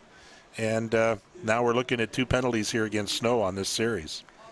And that'll be a first down for the Matadors. A penalty-aided drive will put them down into Badger territory. Well, close. It'll be a 15-yard penalty regardless. Not where the spot of the foul occurred in Badger territory. So the Matadors will have first and 10 at their own 45-yard line on the near hash with 7:47 left here in the second quarter. 7-0 Snow. And the surprise here has been the Badgers' inability to offensively move the ball, especially with the vertical pass attack. Yeah, a little bit surprising. We've seen them throw lots of short passes, but nothing down the field. And now the Matadors seem to have a little bit of momentum. 2 wide receivers near side, 1 far side. There's the snap. Bird is back to pass. Logan with lots of time, sets up forever, throws downfield, looking. It's going to be broken up by Leon Morgan. Arrives at the same time, and Daniels could not hang on at the 25-yard line of Snow along the near sideline. Yeah, that's just a great play by Leon. Timed his jump perfectly to get that ball out of the receiver's hands. Looks like he's working against a pretty lanky and lengthy receiver here, and he had a little bit of a step on him and might have been able to get that ball, but great play by Leon to break it up. So that'll bring up a second down and 10 for the Matadors. Bird with 3 wide receivers far side, 1 near side, and back to his left. Sends that back to the right now. Now he sets up and he's ready to go. Kendon Walker is that back, and then he takes the ball and goes to the near side, and Walker's only going to pick up maybe a yard, and that's all. Bring up a 3rd and long. Kendon Walker got the carry, came to the near side, and I believe got tackled quickly by one of the Badger linebackers. I think it was Trace Tupe. Yeah, you talk about Leon breaking up that last play at 5'9". He's given up against some of these taller wide receivers. Deandre Wallace, number 1, he's 6'5", freshman for the Matadors. And the other receiver here was Johnny King. He's 6'6", and so Leon's really given up a little bit of height here as he's working against these taller wide receivers, but being very successful. There was a penalty on the play against Arizona Western, and a decision time for Paul Peterson. Does he take a 3rd and 9 at the 46-yard line of Arizona Western, or march him back for a second down and about 14? He decides to go for the down and makes it 3rd and 9. Yeah, I think that's a good decision here. 14 yards, 9 yards, and a passing play, kind of almost the same thing. So you want to advance those downs and give the Matadors fewer opportunities. Snow on top of Arizona Western, 7-0 here in the second quarter with 7:17 left, and we have a timeout on the field. We'll take one as well. We're on the Mid-Utah Radio Sports Network and Centricom Channel 10. We'll return after this. Work for me. Honey, are you okay? Is his internet constipated? What? You heard me. Does he suffer from the buffer? Yes. Well, don't suffer anymore. You don't need a magic unicorn to get things flowing again with fiber-fast internet from MTCC. Side effects may include smooth video streaming, incredible online gaming experiences, the ability to use multiple devices at the same time, and an overall feeling of giddiness. You may even giggle. It's that fast. Some restrictions may apply. Not available in all areas. The station for Snow College sports. Welcome back once again on the Mid-Utah Radio Sports Network, Centricom Channel 10. Mike Trainer, Randy Keetle with you. Of course, the Snow College Badgers leading the Arizona Western Matadors 7-0 here in Yuma, Arizona. Badgers looking for a Sanpete Steele man of the game. That's given to a player who makes a tough, gritty play that changes the momentum of the game. That's Sanpete Steele supporting Snow College's tradition of excellence. They give a Sanpete Steele hoodie to that Badger player of the game. And right now, both teams in need of someone that's going to step up and make a tough, gritty play, because right now this game's got a kind of Halloween-type atmosphere feeling to it. Yeah, you don't know whether it's going to be a trick or a treat, and both teams are kind of struggling a little bit to do something offensively. And there's an offsides, back to pass is Bird. He slides down, and that's going to be an easy 5 yards. Bring up a 3rd down and 4 instead of a 3rd down and 9. And the Badgers not disciplined out of the timeout to be able to hang on, and now it's going to be a different play call probably for the Matadors too. Yeah, Coach Peterson talked about how important those pre-snap penalties are to avoid giving away yardage like this. And as you said, Mike, it changes the complexity of the complexion of the play here, and opens up the playbook for a lot more flexibility now for the Matadors. So that'll bring up a 3rd and 4 for Arizona Western now at the Badger 49-yard line on the near hash, going from right to left. 2 wide receivers each side. One on the near side goes in motion to the far side. Bird is in the shotgun, takes the snap, quick pass out of the near side, and he missed his receiver, had him wide open for the first down. It was Daniels, and boy, that pass was just in the dirt right in front of him. Yeah, that one's all on Bird. He knows it. He knows he missed him short, and it's going to result in another punt here by number 95. But you're right, that play was there, and should have been able to convert for a first down. Matthew Hachi is the new punter, 6'3", 265. He is set up at his 36-yard line. Leon Morgan, who hasn't been able to return one yet at the 12-yard line, had a punt return for a touchdown against Glendale of 77 yards. Hachi takes the snap. It's low. Boots it away. A nice, beautiful high kick. Fair catch called for by Leon Morgan. He fields it at the 9-yard line, and that's where the Badgers will start off 1st and 10. Nice punt by Hachi. Yeah, and good decision by Leon to fair catch that ball. Might have taken a bounce into the end zone, but it was a good decision to catch it and avoid the opportunity to be pinned even further in their own territory. So Braxton Kerr will come on and lead the Snow College Badgers. 1st down and 10 at the 10-yard line. Since that first drive of the game for Snow after the interception by Leon Morgan and the Badgers getting the touchdown to Zay Kafour, they've really been held by the Matador defense. Play action. Kerr throws downfield. It's going to be caught at the 14-yard line by Chase Hess, and then he stopped and tackled there, and then may have hurt himself trying to pull away from that tackle. Yeah, it looks like the tackler hit him right around the knees, and that's always a dangerous spot when you go up to catch that football and come down with the defender wrapped around your knees, but was able to struggle forward to try to get a few more yards. That may have been where he tweaked his knee or hurt himself a little bit. Kerr back to pass. Quick pass out to the far side, and he overshoots his receiver. The blitz was coming and almost got to him, but the pass goes incomplete on the far sideline. Yeah, Chase looks to be fine. He was one of the blockers out there now. But, yeah, again, we see the short pass and either the inability or the hesitancy of the Badger offense to go downfield. Braxton Kerr with 2 wide receivers to each side. Keyshawn McCoy on the near side with Jalen Powell. Derek Wright to the far side. Of course, with his tight end, Chase Hess. There's Kerr with a snap. Back to pass. Throws downfield and incomplete along the far sideline of the 22-yard line. And again, both quarterbacks are missing their receivers in this game. Yeah, interesting. We're watching number 5, Juju Jordan, the backup quarterback for the Matadors out of Detroit, Michigan, warm up here on the sidelines. So you wonder if we might see him on this next series. But, yeah, both offenses really struggling to move the football when they can't complete that downfield pass. 6:07 left here in the second quarter of play. We have a timeout on the field as the Badgers are set to punt it away on 4th down and 5. Bunker Weimer will be in to punt. We'll be back after this on the Mid-Utah Radio Sports Network, Centricom Channel 10, live from Yuma, Arizona. Hi, this is Kevin Madsen with Cache Valley Bank. Is your good old truck not as good as it used to be? Do you need a more dependable set of wheels? Then cruise on over to Cache Valley Bank. We offer great rates, low fees, and quick service on our auto loans. Come and apply today in Ephraim, Mount Pleasant, or Fairview. You'll be glad you did. Cache Valley Bank, a tradition of helping. Member FDIC.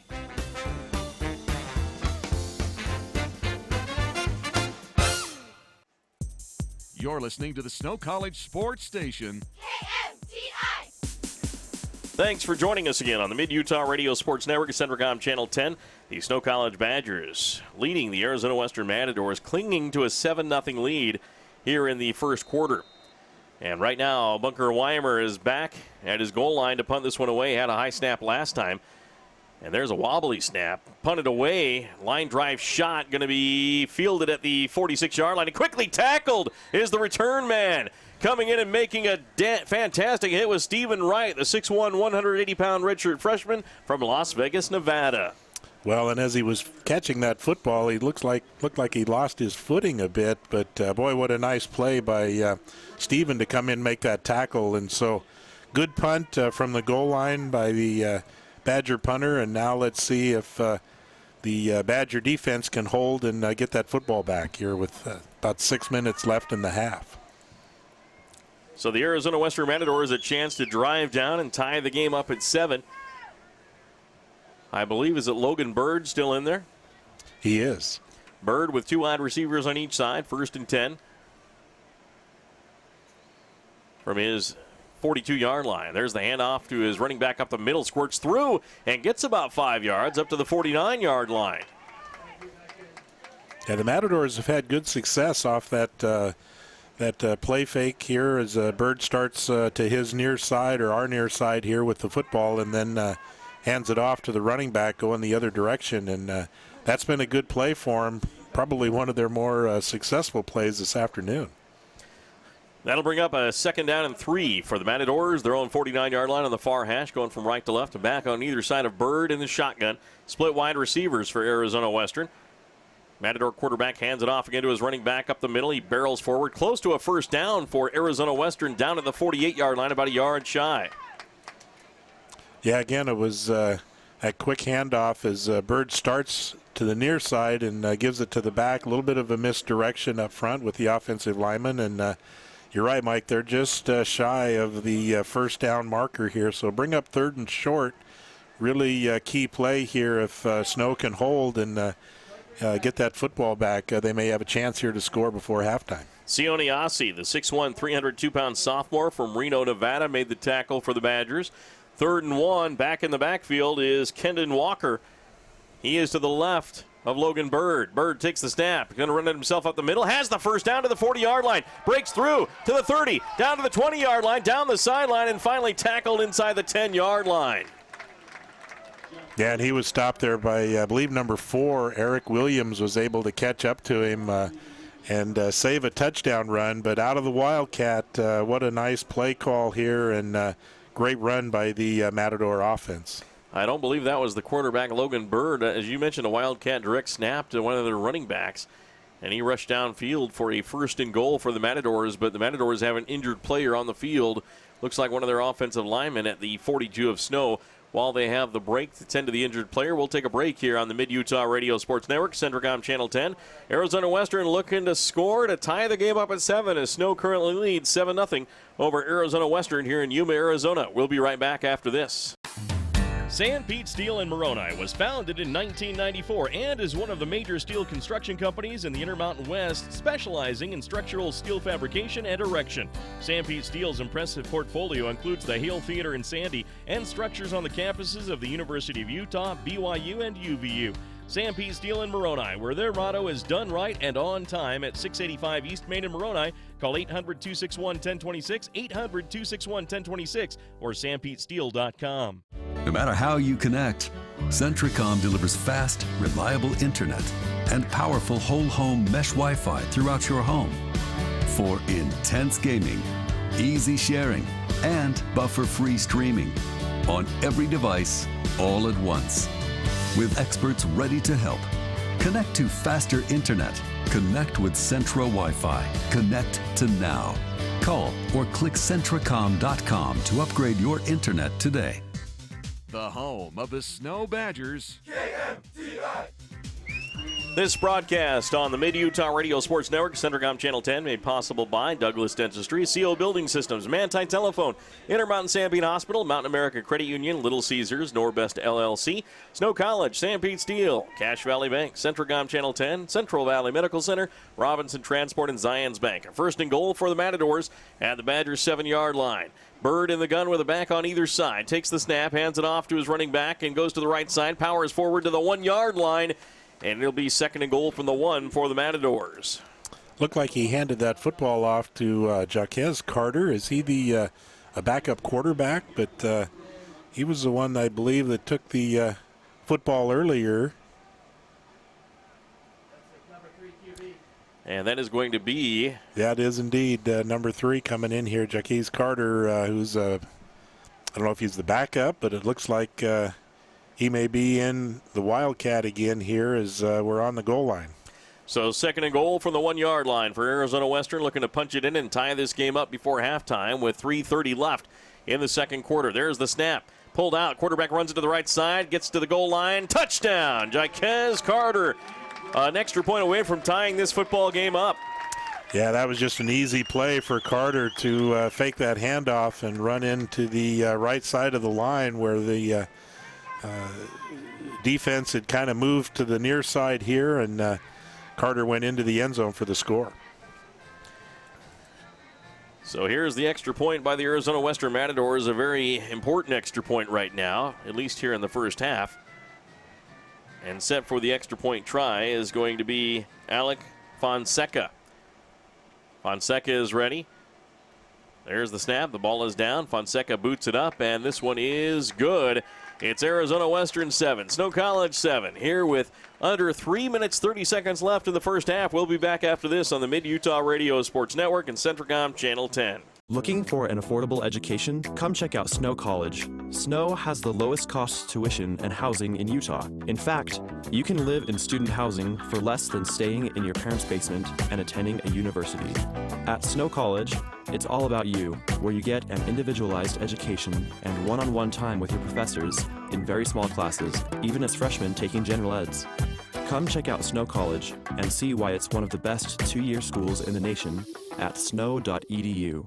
You've seen Zions Bank's name at sporting events, performances, and fundraisers. We're just about everywhere. Your children and grandchildren see Zions dedicated employees in their classroom, teaching them how to save. We do all this because we have skin in the game. We support South Central Utah because we live and work here too. So we're as committed to this community's future as you are. When it comes to choosing to bank at Zions, rest assured you're selecting a company dedicated to bringing value to South Central Utah's businesses, individuals, and families. ZionsBank.com, member FDIC. You're listening to Snow Badger Sports on KMTL. There's the kickoff, going to be fielded back at the 4-yard line by the Badgers. Going to the far side is Leon Morgan to the 15, to the 20, 25, 30-yard line. Comes to the near side, gets through to the 40-yard line and tackled at the 42-yard line. Brought down on the play by Arizona Western's number 31, Nate Shields. But what a return by Leon Morgan, this 5'9", 150-pound sophomore from Mesa, Arizona. Yeah, it really was, Mike, as he fielded that football, bounced one bounce to him, and then he just took off and found his way up the seam, and it was a great return, and now a nice setup here for the Badger offense. Let's see if they can get a score here before halftime and go in with the lead. Matadors, of course, have tied the ball game up at 7 here in the second quarter after the Badgers scored on their first offensive drive in that first half after the pick by Leon Morgan. And right now there's the snap. Handoff goes to Jalen Warren to the outside. He is met and stopped for a 1-yard loss. Great job converging the Arizona Western Matador defense in their big number 55, Ryan McLean. Yeah, Ryan had a real good beat on Jalen as he just kind of chased him down from behind as Jalen was looking to try to find a hole, and number 55 was able to catch up to him and tackle him for a loss. Snow's inability to pass vertically is forcing Arizona Western just to concentrate on the run, and that's why Jalen Warren doesn't have any lanes opened up, because there's no threat downfield in the pass attack from Braxton Kerr. 3 wide receivers, 2 on the far side, 1 on the near side. There's the handoff coming to the near side. It's going to be down the sideline. Oh, and hammered is Jalen Warren after a 2-yard gain. He is just rocked by a defensive back or a linebacker. Yeah, the defensive back came up real good, and looks like there may be one of the players down. It's not Jalen Warren. It might be the defender that hit him, but boy, what a collision, and looks like both players are up now, so that's good. But, yeah, Mike, what a collision here. We were able to be right here in front of us at the 42-yard line, and fortunately the players are okay. 3rd down and 8 for Snow College, but the Arizona Western defense is holding Snow College right here. Jalen Warren and Derek Wright to the far side. Wright hasn't caught a pass in the game as of yet, at least to my knowledge. So Arizona Western's secondary must be fantastic here. Maybe that's the cause of why the Badgers can't have an effective pass attack. There's a low snap for Kerr on 3rd and 8. Throws across the middle. Has a receiver wide open in the middle. Caught, hit, fumble on the play after the catch. Loose ball, and it's going to be recovered by Arizona Western at the 46-yard line. After Jalen Powell made the catch, he was hit. The ball popped out, and the Matadors get the second turnover of the game for the Badgers. Yeah, and that's just an unfortunate turnover as the ball was caught and trying to turn around and run upfield. The ball pops out and, Snow's going to give it back here with 1:52 left. And so really important for the defense to hold them and avoid giving up more points to the Matadors here before halftime.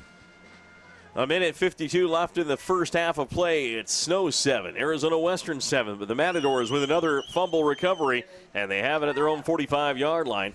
And again, they'll stick with Logan Bird at quarterback here. They've been switching between Jaquez Carter and Bird. Of course, Carter runs the Wildcat very effectively. Bird with 3 wide receivers far side, 1 near side, back to throw, throws it out near side. It's going to be caught by Daniels out of bounds at the 49-yard line of Snow College. Nice pickup of 6. Yeah, good down and out here to the near side. And, of course, now the Matadors are in a hurry up as they want to score, but having gone out of bounds, they don't need to be. So now they're back in the huddle, and it'll take their time as they regroup for a second down.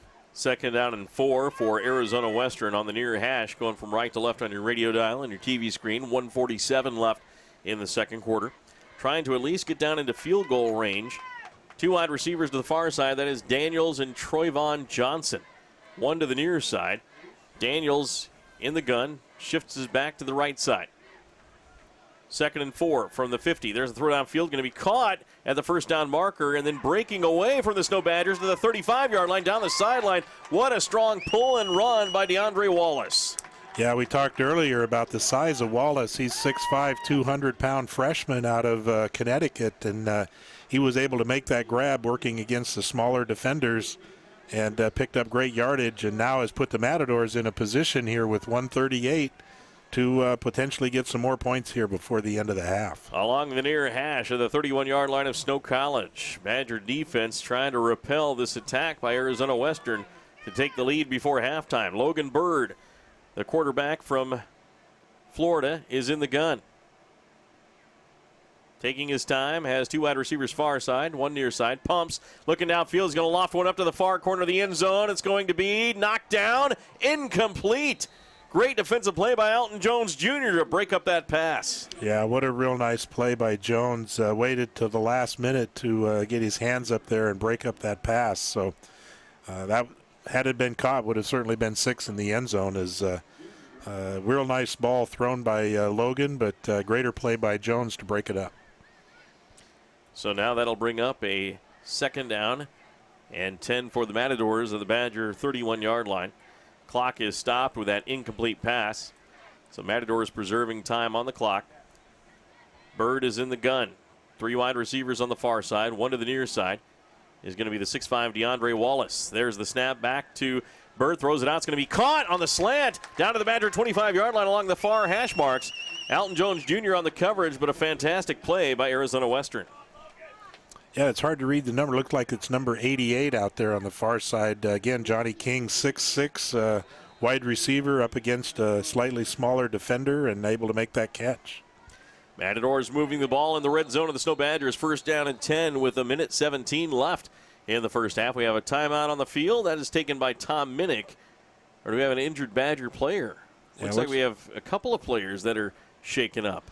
Yeah, it looks like number 6 just took his helmet off prior to the start of this play, and so they stopped the play, and not real sure what's wrong with him. That's Bryce Parker, the 6'4" freshman, who just right in the middle of the play, right before the play snapped, helmet come off and knelt down, and now he's coming out of the football game, so not real sure what might be wrong. Well, with both teams, of course, playing in much cooler weather for probably the entire month, it's shot up to 90 degrees, probably for the first time for both teams.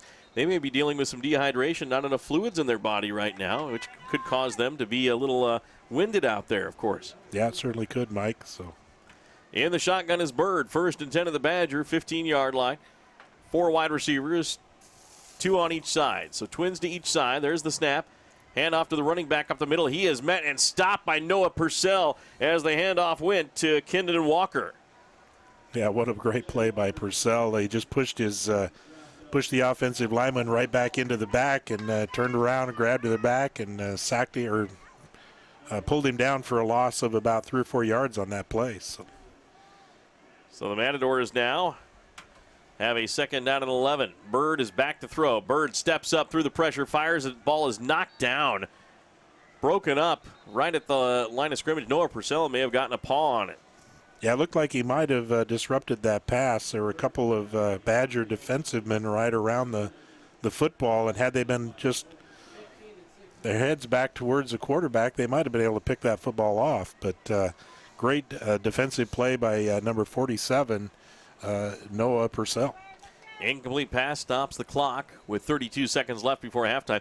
Of course, Arizona Western well within field goal range, I believe, of their kicker, which is Alec Fonseca. Two wide receivers make it three to the near side, one to the far side. Matadors going from right to left, back to the right of Logan Bird. And now we have a flag on the play, and that's going to be offensive variety as this play is blown dead. I believe one of the Badgers faked as though they were going to jump in off sides and got one of the offensive linemen to back up.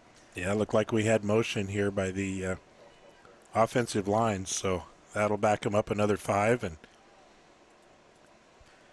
we'll do it again. Got to give credit to the Arizona Western Matadors. After going down 7-0 early, it looked like the Badgers were having their way with Arizona Western, but they regrouped, played some good defense, especially the secondary, preventing the Badgers from having a pass attack as they have come back to tie the game at 7, and now they've kind of given the penalty to Snow College instead of Arizona Western. Yeah, it's a little bit of a shocker here as they kind of reversed that, and offsides against the Badgers now sets up this third and much shorter yardage for the first down. And the Badger defender was back off the line by quite a bit when he started his rush to the line and then stopped. Never looked like he got into the neutral zone, but the officials changed the call and say that he did, and then they give the penalty to Snow College. So that brings up a 3rd down and 6 now for Arizona Western. The Matadors have the ball on the far hash of the Badger 10-yard line now. Unfortunate call there against Snow College. Bird is in the gun. We'll see if the Badger defense can answer the call here. Threatening to blitz, and now they're offsides again. Coming in early was Kahi Nevis, but Arizona Western may be going back. Let's see if they change this call. Yeah, both teams are walking backwards, and what's important is when the officials walk backwards, and it does indeed look like that's what they're doing. So motion against the Matadors, and we'll go back to the original spot and play 3rd down. 3rd down and 11 for Arizona Western. The Matadors again with 32 seconds remaining before halftime. Tied with Snow at 7 apiece here in Yuma, Arizona. Mike Trainer, Randy Keetle on the Mid-Utah Radio Sports Network and Centricom Channel 10. Logan Bird in the gun with twins on each side. On the far hash of the Badger, 11-yard line. Make it 16-yard line after the penalty. Pumps. Here comes the rush. Throws it out. It's going to be caught by his back at the 20-yard line. Down the near side, and Matthew Gotel with one arm with his fingertips grabs the running back and stops him for a 1-yard loss. Boy, what a great play by Matthew Gotel. Make it the original line of scrimmage where it was at the 11. He catches him at the 11, so it's a pickup of 5, but a great job by Matthew Gotel. Well, and he really kept him from getting so much more yardage with that momentum, so it's going to probably run out the half here as maybe they're going to push it down to the 1 or 2 second mark. Nope. They did call timeout right before the end of the half, so it's their final timeout. Matthew Gotel with that big paw reaches out and grabs the running back. 6'3", 290 sophomore from Tacoma, Washington prevents a 1st down and forces a field goal attempt for Arizona Western to close out the half. But again, credit the Matadors with coming down and getting some points on the board here possibly to go into halftime with a lead after at first they were outplayed in this first half, Randy. Yeah, they're going to, should they convert this field goal and get another 3 points on the board, they're going to feel pretty good about the way they closed out the half. Down 7-0 for most of the first half here. They're going to go into the locker room with a little bit of momentum.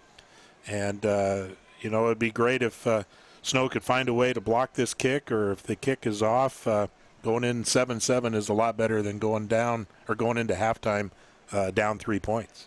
I'm not sure if it's the competition level of both these teams that they're really stymieing each other, but this game doesn't have a very good flow to it, and the Badgers' play offensively and defensively has not been very impressive to me. Yeah, both teams have seemed to struggle just a little bit, and could be a factor of the physicality of the defenses, but let's see how this field goal goes here or goes before the halftime.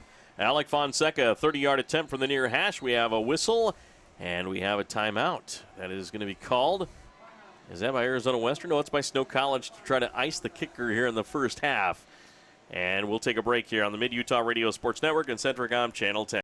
Robinson Transport is a major part of the central Utah economy by hauling supplies to maintain the energy needs of Utah and surrounding states. The management extends a sincere appreciation to all of their drivers for their hard work and dedication. Robinson Transport fully supports the education of our area youth and their participation in athletic competition. Should you need any construction equipment, topsoil, gravel, or concrete work, remember Robinson Transport of Salina, a proud sponsor of this sports broadcast. The home of Snow Badger Sports.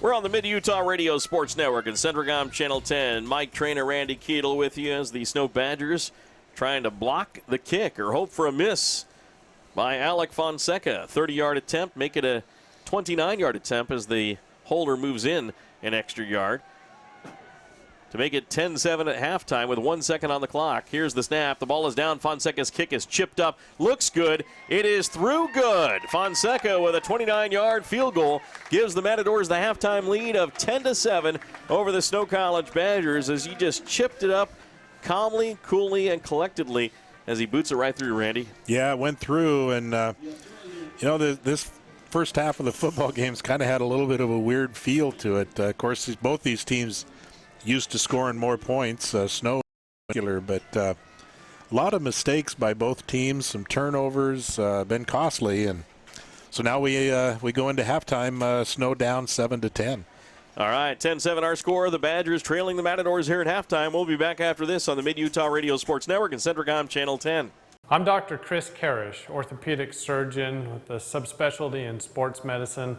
Central Valley Medical Center has state-of-the-art operating rooms and the latest orthopedic equipment to provide me with the tools to perform safe and minimally invasive procedures. I've had the opportunity to treat athletes from my own sons to the NFL. I provide a wide variety of treatments to get you back on your feet and enjoying your life. Come see us here at Central Valley Medical Center where we can treat you as a friend and not a medical record number. CO Building Systems in Ephraim manufactures a complete line of pre-engineered metal buildings of all sizes. Plus, they are your headquarters for custom metal roof and wall panels for your home or business, including all trim and accessories. All of their roof and wall panels are available in several gauges and over 20 different colors. For a free cost estimate or more information, contact CO Building Systems in Ephraim. 800-262-5347. That's 800-262-5347. Online at cobuildings.com. Call it a path, a trail, or way through. Sometimes it's arrow straight. Other times it has unexpected twists and turns. It's life's financial journey, and Mountain America Credit Union is here to guide you every step of the way. With timely advice and affordable products, this is your journey. Let's begin together. We're Mountain America, guiding you forward. Now's a great time to go deep at Little Caesars in Ephraim and Nephi. Try the hot and ready deep dish lunch combo with 4 slices of Detroit-style deep dish pizza with pepperoni and 1 20-ounce Pepsi product. Makes my mouth water just thinking on it. Hey, you can also go deep with a deep dish 3-meat treat and the deep dish ultimate pizzas, and you'll have a hard time wiping that satisfied smile off your face. Go deep today at Little Caesars in Ephraim and Nephi. Hi, I'm Dr. Jones. I'm the OBGYN here at San Pete Valley Hospital. I specialize in obstetrical care, including low and high-risk deliveries, as well as gynecologic care using the latest techniques and minimally invasive surgery. After working in a busy Southern California hospital for the last 4 years, it's nice to bring my family back to rural Utah and serve the San Pete Valley and surrounding area.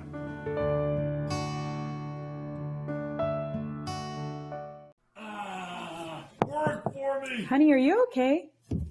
Is his internet constipated? What? You heard me. Does he suffer from the buffer? Yes. Well, don't suffer anymore. You don't need a magic unicorn to get things flowing again with fiber-fast internet from MTCC. Side effects may include smooth video streaming, incredible online gaming experiences, the ability to use multiple devices at the same time, and an overall feeling of giddiness. You may even giggle. It's that fast. Some restrictions may apply. Not available in all areas. Benjamin Franklin must have had dental and oral health in mind when he said, "An ounce of prevention is worth a pound of cure." Douglas Dentistry offers many preventive dental treatment options, including checkups and cleanings for the whole family. Hi, this is Dr. Douglas. Let us care for all your family's dental health. Douglas Dentistry is located in Ephraim at 41 West, 700 South, across from Los Amigos. Ask about our in-house dental benefit program for those without insurance. Call 283-3800. That's 283-3800. And remember, prevention is the best medicine. This is Snow College Sports Action on KMTI. Welcome back. Halftime score. The Arizona Western Matadors get a 29-yard field goal as time expires in the first half to take a 10-7 lead over the Snow Badgers. Alec Fonseca with the field goal, and the Badgers trailed 10-7 in a game that looked like the Badgers were going to start off rolling over the Arizona Western Matadors as they got an interception by Leon Morgan on the first drive of the game by Arizona Western. They drove that one down and punched it in for a touchdown pass from Braxton Kerr to Xavier Kafour. And then the Badger defense seemed to flex their muscle, get the ball back. But somehow, towards the end of the first quarter, the Badgers lost their momentum. Arizona Western put together some pretty good defense, stopping the run, and the inability for Snow College to throw the ball vertically in the game really forced them to be one-dimensional, and Arizona Western just kind of clamped down on that rush attack and shut it down. Yeah, I think you're right, Mike. When the Badgers failed to be able to throw downfield, the Matadors started stacking 10 guys within 8 or 9 yards of the line of scrimmage, and they successfully stopped the run and got the football back, and were able to go put up 10 points here now in the first half and take the lead as they talk about this at halftime. Well, the Snow College Badgers, of course, came into this game ranked number 8 in the country. Arizona Western number 11. The Badgers, of course, 6-1 on the season, playing for a chance at a conference championship. They still have their own destiny in their hands. If they win out on the season, they will at least tie for a conference championship with either Pima or Eastern Arizona, as both those teams are undefeated in league play. But the Badgers have both of them on their schedule for the rest of the season. They have 3 games left today, and then, of course, Pima next week at home, Eastern Arizona on the road to wrap up the season. If they win out, they are at least co-champions in the conference. So they have a lot to play for here today, but I do not see the 8th-ranked team in the country playing on the field today if you're a Badger fan, especially in the pass attack. You've got Braxton Kerr, who is leading the nation in touchdown passes, but I tell you, there was a tweet we sent out earlier in the week about all the national categories that some of the Badger players were in. I certainly hope that hasn't gone to their head, because they're certainly not playing like the top players in the country here today.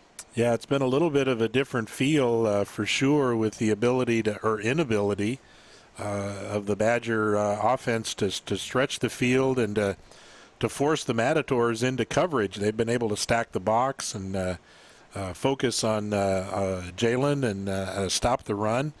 And so look for in the second half, some way, somehow, the Badger offense to air it out just a little bit to try to, give them a second dimension to that offense, because if you just try to run this ball against the Matadors, that's not going to work. And we've seen that here as they've come back to take the lead at the half. They lead the Snow Badgers by a score of 10-7 on a last-second field goal after the Badgers could not get a first down. Actually, a fumble on the play. Jalen, the first vertical pass we saw in quite a while, Jalen Powell makes the catch for a first down the field by about 15 yards and then gets hit and fumbles the ball. Yeah, and Coach Peterson talked about the athleticism of the Arizona Western team, and that may be part of why it's been maybe a little bit hard to throw downfield, is their backs have been able to cover the wide receivers. But we've also seen some catches, wide open receivers catch it, and of course you got to hang on to it after you do that. But the Badgers have got to find a way to move that football downfield, and of course they've been able to do that in the past, and so they've got to find an answer to that here this afternoon if they want to walk away from Yuma with a victory. Well, we'll of course have some highlights from the first half coming up in our halftime show. We'll also take a look at our sponsors for this broadcast, and also much more here on the Mid-Utah Radio Sports Network. Centricom Channel 10. It's Arizona Western leading the Snow College Badgers at halftime by a score of 10-7. We'll be back after this. Hi, this is Kevin Matson with Cache Valley Bank. Is your good old truck not as good as it used to be? Do you need a more dependable set of wheels? Then cruise on over to Cache Valley Bank. We offer great rates, low fees, and quick service on our auto loans. Come and apply today in Ephraim, Mount Pleasant, or Fairview. You'll be glad you did. Cache Valley Bank, a tradition of helping. Member FDIC.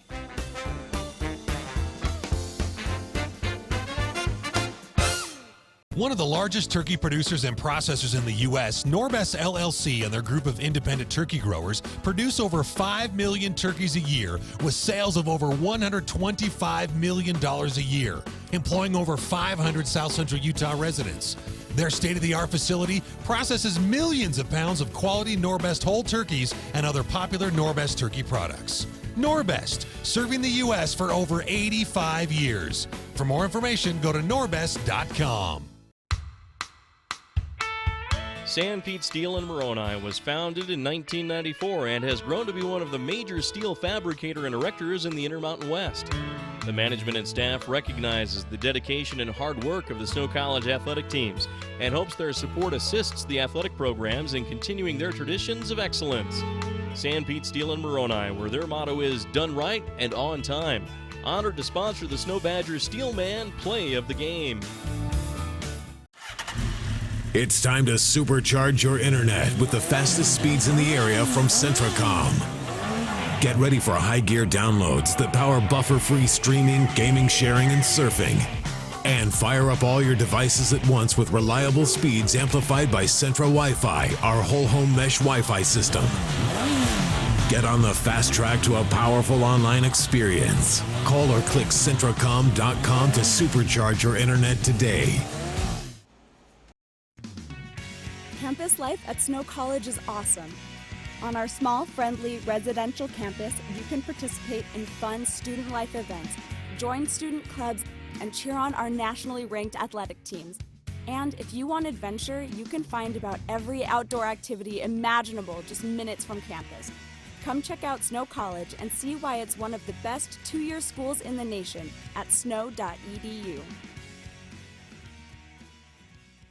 You've seen Zions Bank's name at sporting events, performances, and fundraisers. We're just about everywhere. Your children and grandchildren see Zions dedicated employees in their classroom, teaching them how to save. We do all this because we have skin in the game. We support South Central Utah because we live and work here too. So we're as committed to this community's future as you are. When it comes to choosing to bank at Zions, rest assured you're selecting a company dedicated to bringing value to South Central Utah's businesses, individuals, and families. ZionsBank.com, member FDIC.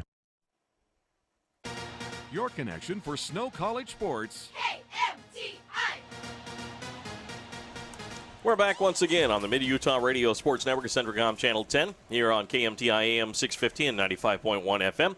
At halftime, it's the Arizona Western Matadors leading the Snow College Badgers by a score of 10-7.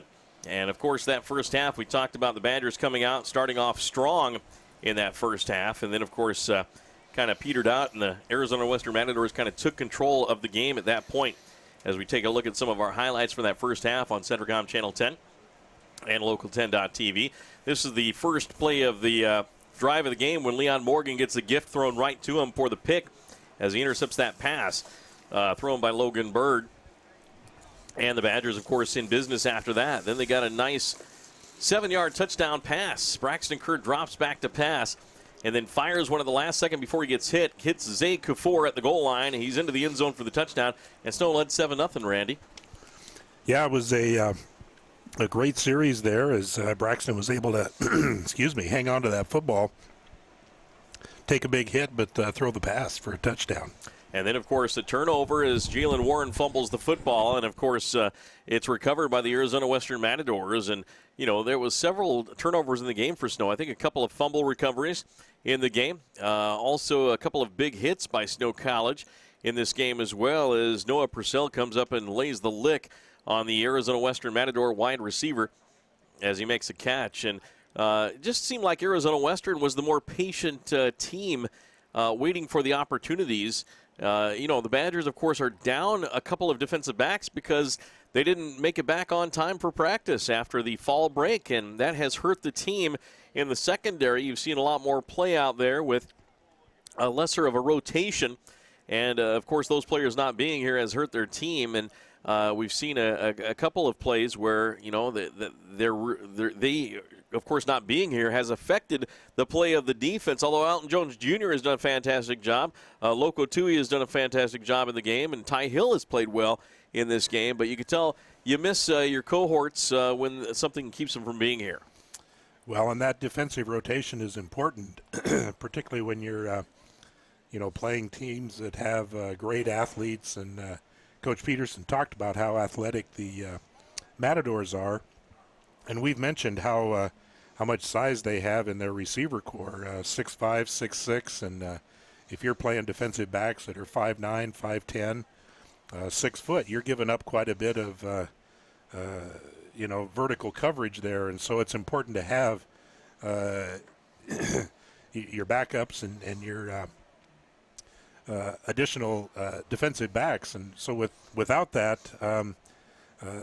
The Badgers are going to struggle, and they've certainly done that this afternoon in defending the pass. And there we see the highlight of the field goal that gives the Arizona Western Matadors the lead at halftime, 10-7 over the Snow College Badgers. We sure appreciate joining us here on the Mid-Utah Radio Sports Network and Centricom Channel 10 for our broadcast. Brought to you by Zions Bank, Robinson Transport, Central Valley Medical Center, Centricom Channel 10, Cache Valley Bank, San Pete Steel, Snow College, Norbest LLC, Little Caesars, Mountain America Credit Union, Intermountain San Pete Hospital, Manti Telephone, CO Building Systems, and Douglas Dentistry. Those stats are brought to you by Mountain America Credit Union. Show your school pride with a Snow College debit card from Mountain America Credit Union, available now at your Ephraim branch. Mountain America Credit Union, guiding you forward. Visit macu.com. Coming up next on our halftime show, we'll have highlights, actually some score updates from some other games in college football and also the NJCAA. We'll be back after this on the Mid-Utah Radio Sports Network and Centricom Channel 10. Robinson Transport is a major part of the central Utah economy by hauling supplies to maintain the energy needs of Utah and surrounding states. The management extends a sincere appreciation to all of their drivers for their hard work and dedication. Robinson Transport fully supports the education of our area youth and their participation in athletic competition. Should you need any construction equipment, topsoil, gravel, or concrete work, remember Robinson Transport of Salina, a proud sponsor of this sports broadcast. I'm Reed Skinner. I'm an OBGYN, recently transferred here to Central Valley Medical Center in Nephi. I'm excited to bring to Nephi the experience and the training that I've had in helping to take care of women through all stages of life, from low risk to high risk pregnancies or infertility, family planning, all the way to postmenopause and the management of that time frame. I also specialize in minimally invasive surgery. I'm excited to be here in Nephi and partnering with Central Valley Medical Center, providing the best possible care we can for women through all stages of life. CO Building Systems in Ephraim manufactures a complete line of pre-engineered metal buildings of all sizes. Plus, they are your headquarters for custom metal roof and wall panels for your home or business, including all trim and accessories. All of their roof and wall panels are available in several gauges and over 20 different colors. For a free cost estimate or more information, contact CO Building Systems in Ephraim, 800-262-5347. That's 800-262-5347. Online at cobuildings.com. Call it a path, a trail, or way through. Sometimes it's arrow straight. Other times it has unexpected twists and turns. It's life's financial journey, and Mountain America Credit Union is here to guide you every step of the way. With timely advice and affordable products, this is your journey. Let's begin together. We're Mountain America, guiding you forward. Now's a great time to go deep at Little Caesars in Ephraim and Nephi. Try the hot and ready deep dish lunch combo with 4 slices of Detroit-style deep dish pizza with pepperoni and 1 20-ounce Pepsi product. Makes my mouth water just thinking on it. Hey, you can also go deep with a deep dish 3-meat treat and the deep dish ultimate pizzas, and you'll have a hard time wiping that satisfied smile off your face. Go deep today at Little Caesars in Ephraim and Nephi. Hi, I'm Dr. Jones. I'm the OBGYN here at San Pete Valley Hospital. I specialize in obstetrical care, including low and high risk deliveries, as well as gynecologic care using the latest techniques and minimally invasive surgery. After working in a busy Southern California hospital for the last 4 years, it's nice to bring my family back to rural Utah and serve the San Pete Valley and surrounding area.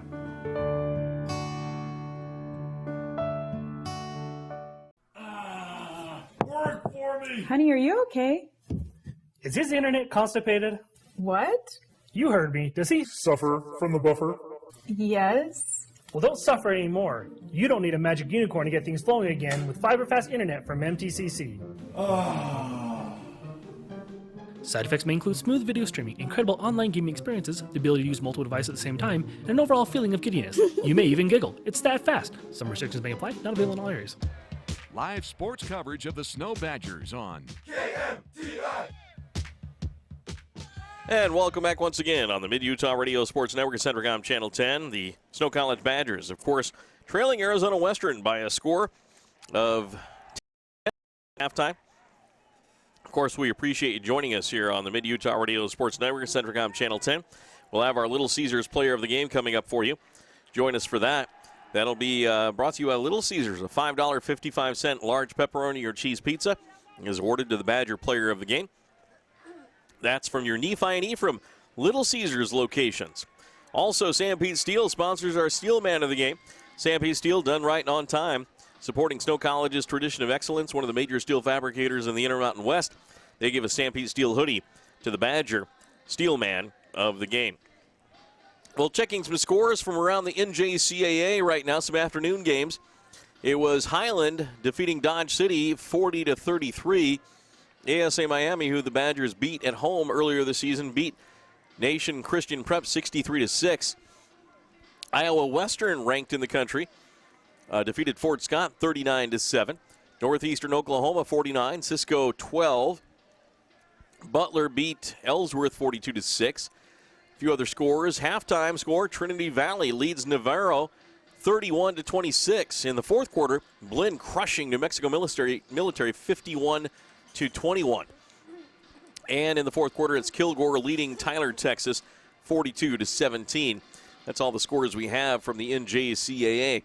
National scoreboard: it is number 7 Georgia leading number 9 Florida in the fourth quarter with 8:25 left, 29-17. Number 8 Oklahoma crushing Kansas State 51-14 in the fourth quarter.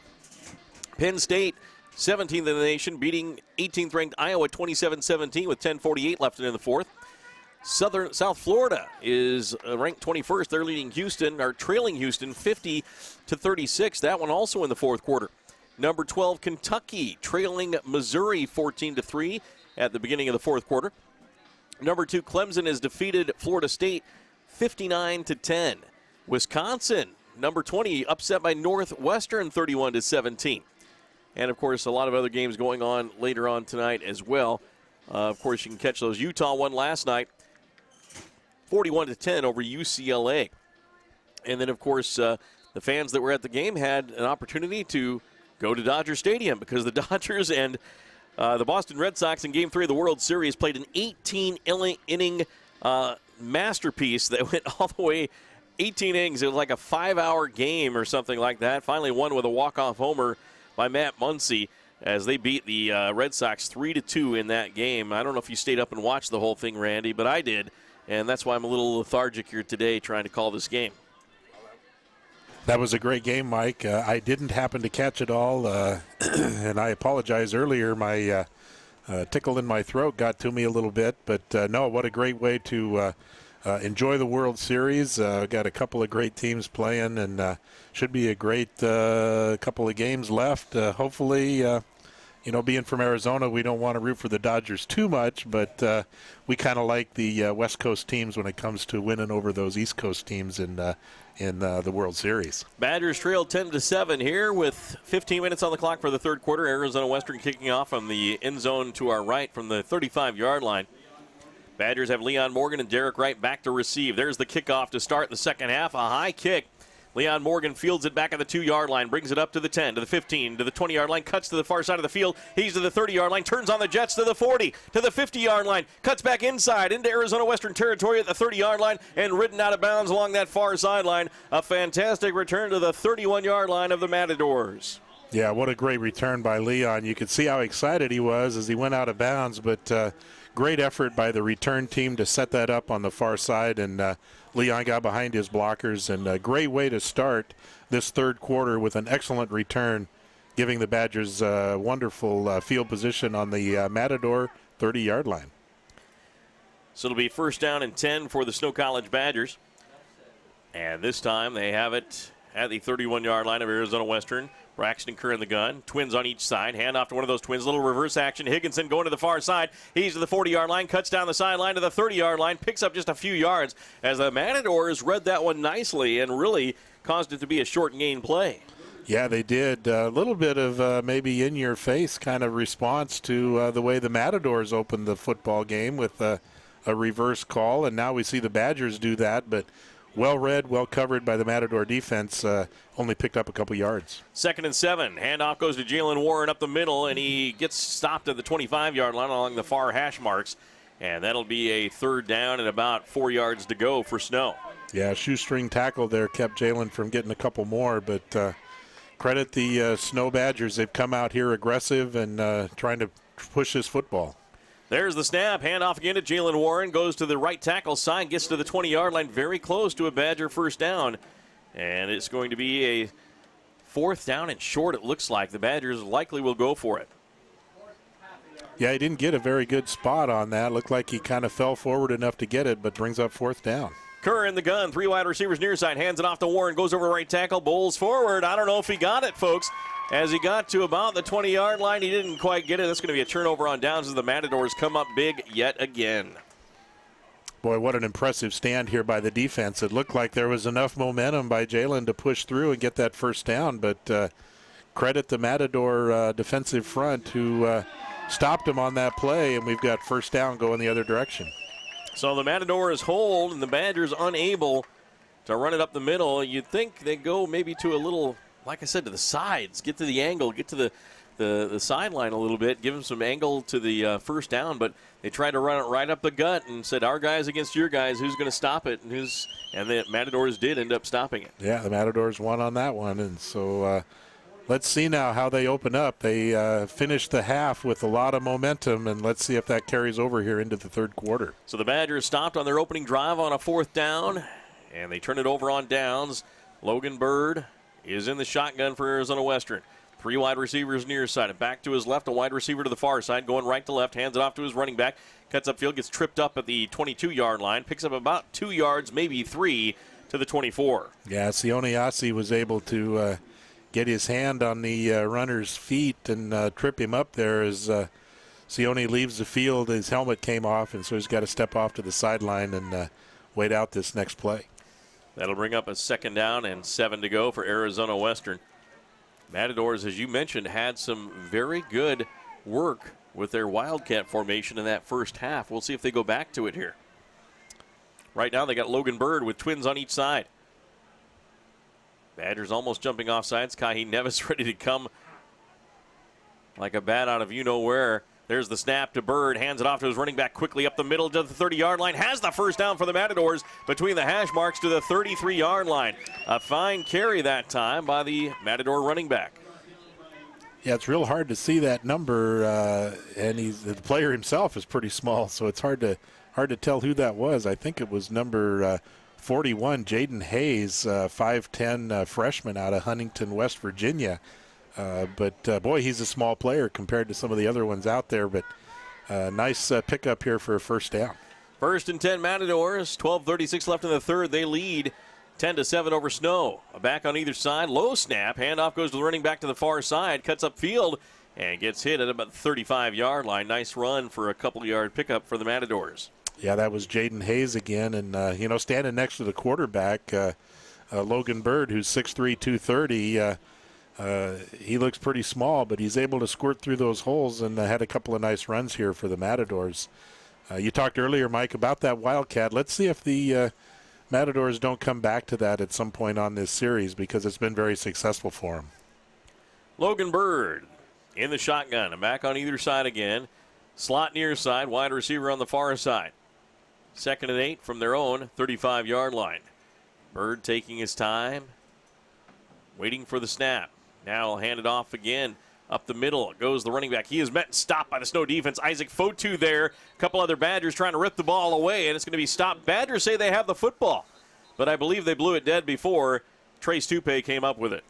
Yeah, it looked like his progress had been stopped, and then, of course, the Badger defense went after the football, and they were able to rip it away, but not before they blown the whistle, and the play was dead. And so going to bring up, I believe it's third down, right? They've maybe not turned that marker back on yet because we're having a tough time seeing what down it is. Third down and 6, according to the scoreboard for the Matadors, with 11:03 left in the third quarter. They're up on Snow, 10-7. So 3rd and 6 for Logan Bird. 2 wide receivers to each side. Takes the snap, looks to the right, fires to the right, looking for the first down, and it's right at the line, but his throw a little too outside, a little too low, incomplete. Had his receiver there. Well, it looks like they're going to give it to him. Oh, they're did he moving make the catch? chains forward. Yeah, I thought he was out of bounds as well, but somehow the receiver managed to bring that catch it low and bring it back in and get his feet in bounds. So picked up the first down. Credit the right receiver on that play because Logan Bird threw that ball much too short, I thought, to enable him to catch it. Well, he did. Instant replay proves me wrong as he made the catch. Fantastic job by the Matadors for the 1st and 10 as they're able to convert and the Badgers are not. There's the handoff. Goes up the middle to the running back. He's going to get a 3 or 4 hard-fought yards right up the middle as he gets to about the 48-yard line. Hayes on the carry for the Matadors. And the offensive line of Arizona Western is really finding a push on this defensive line of Snow. Yeah, in this series, Mike, they seem to be wanting to make a statement here as they come downfield and try to run that football and push it down. And, if they're able to do that after that fine defensive stand, that'll sure shift the momentum and keep the momentum on their side. 10-7, Arizona Western leading Snow College here in Yuma, Arizona in a Western States Football League matchup. Both these teams tied for 3rd place in the league. The winner will have sole possession of 3rd. There's the reverse run by the Matadors. Big hole on the near side. 45, 50-yard line to the 40-yard line of Snow. And then off to the races is Troyvon Johnson. He finally gets tripped up and tackled at the Badger 20-yard line. Yeah, Johnson had wide open field, and I think we saw a Matador player earlier get tripped up here by the turf, and Johnson did on that play as well. He probably had another 10 or 15-yard gain that they could have tacked on to this point, and fortunate for the Badgers that he didn't. Well, the unfortunate thing for Snow is they tried to run the same type of play in their face to the Arizona Western earlier in this quarter, only got 3 yards. Arizona Western comes back to theirs, and they pick up quite a bit of chunky yardage there. 9:13 left in the 3rd. They have it in Badger territory just outside the red zone. Bird with 3 wide receivers near side, 1 on the far side. Matadors looking to extend their lead here. There's a pass to the near side. It's going to be a wide receiver pass picked up by Alton Jones Jr., and he falls down after the catch. Another interception by the Badgers, one by Leon Morgan, and this one, of course, by Alton Jones Jr. Yeah, what a great play by Jones. He saw that backwards pass and knew that there was going to be a second one and just jumped up at the last second to intercept that football and did a wise move. He fell down, knew that there wasn't much yardage to pick up on a return. So fall on that football and give your offense a chance to go down the field. We may not know how big that play is till later in the football game to see how this game plays out, but I tell you what, Randy, that was a killer drive, a killer of a drive there as Arizona Western, as the Badgers now have fumbled the ball. They may have lost it, folks. This may be back to the Matadors. We'll wait for the official ruling here, but that stopped the drive that could have put the Matadors up by 2 scores when Alton Jones picked that ball off. Yeah, that was a huge interception, and you're right. It looks like the Badgers avoid a turnover here, but completely agree, Mike, that could have been a game breaker had the Matadors gone in and scored on that series. Keyshawn McCoy, Jalen Powell to the near side. 2 wide receivers on the far side. One of those is Derek Wright. There's the play action throw downfield. Jalen Powell with a diving catch along the hash marks at the 34-yard line for a first down. Yeah, what a great catch by Jalen Powell there to reach out, grab that football, and that's what you want to see from the Badger offense. And let's see if that sparks them here for some additional completions down the field. Kerr takes the snap, play action, throws across the middle again. Chase Hess could not catch it. A little too high from Braxton Kerr, incomplete.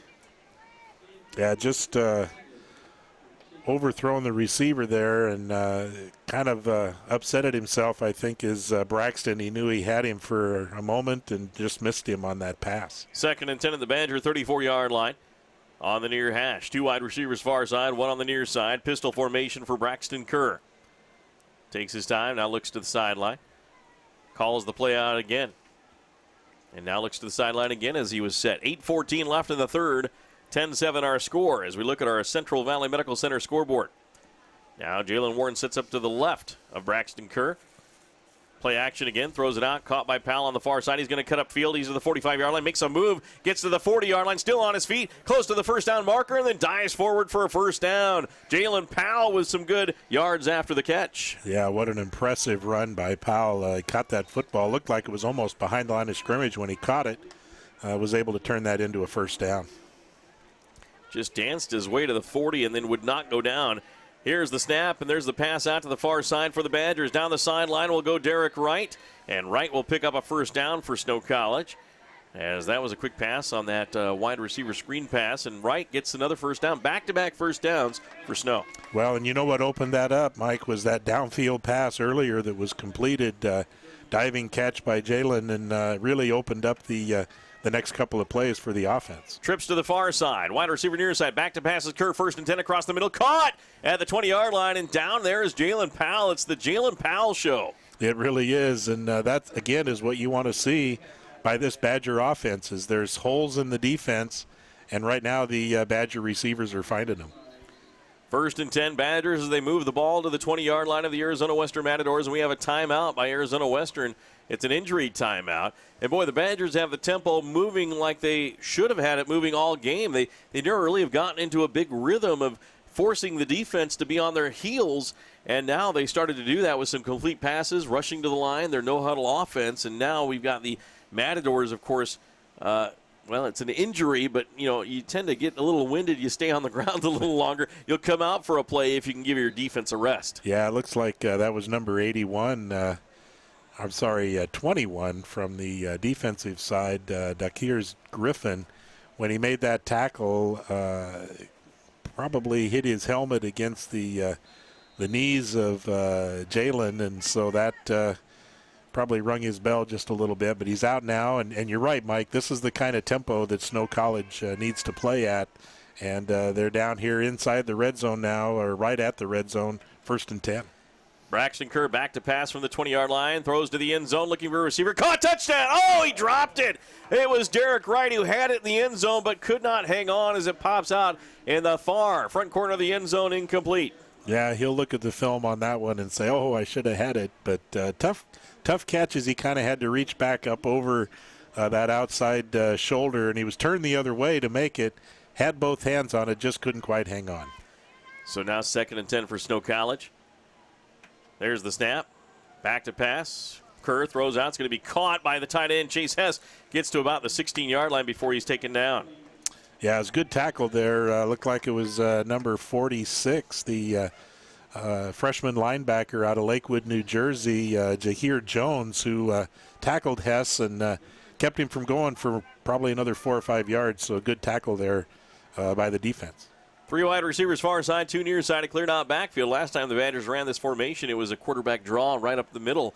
It is a 3rd down and 6 for Snow with 6:39 left in the third quarter at the Matadors 16-yard line, trailing 10-7. Back to pass. Kerr is going to throw to the far side. Wide open receiver caught there at the first down marker of the 10. It's Derek Wright. Bounces into the end zone on a tackle. Touchdown, Snow. Yeah, what a nice throw by Braxton Kerr.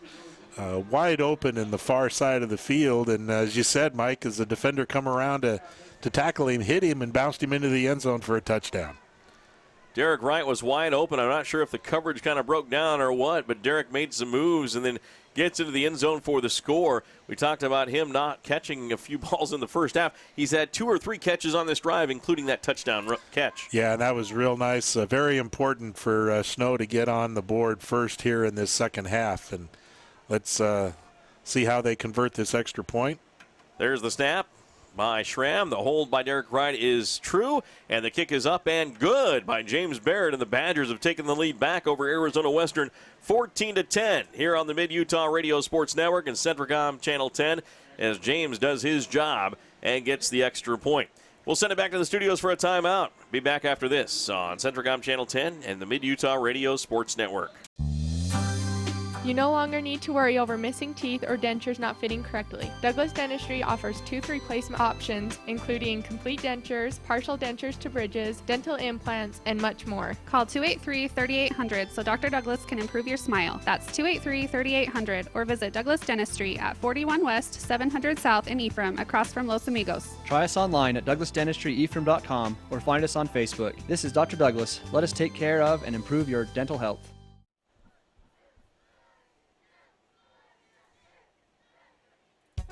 The voice of the Snow Badgers. A 16-yard touchdown pass from Braxton Kerr to Derek Wright. And the Badgers lead 14-10 over the Arizona Western Matadors. 6:27 left in the third quarter. A much-needed score, Randy, for Snow. Yeah, it sure was, Mike. That was an important series for them, and they had lost a little bit of momentum as they had to turn the ball over on downs, but came back and were able to get that score.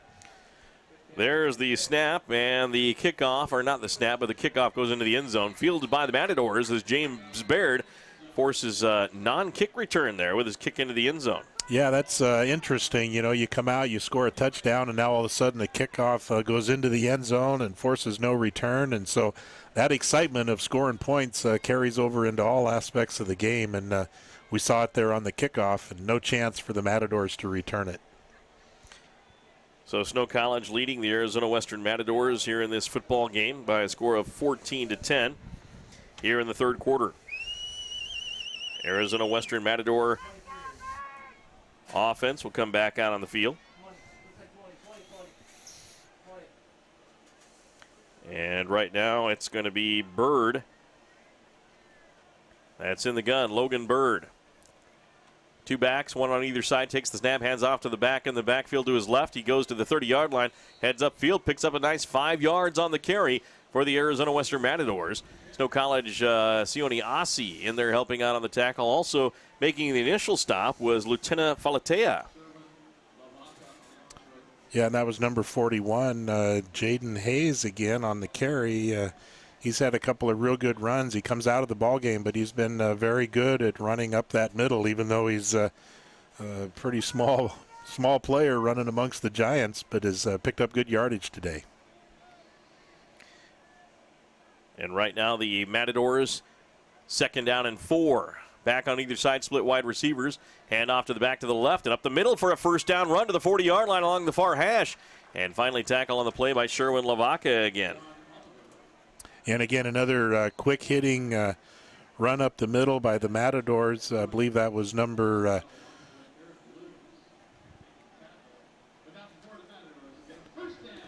number 24, I think it is, John Oliver, freshman running back. And so those quick hitting runs up the middle have been very good here for the Matadors on this drive, 2 in a row.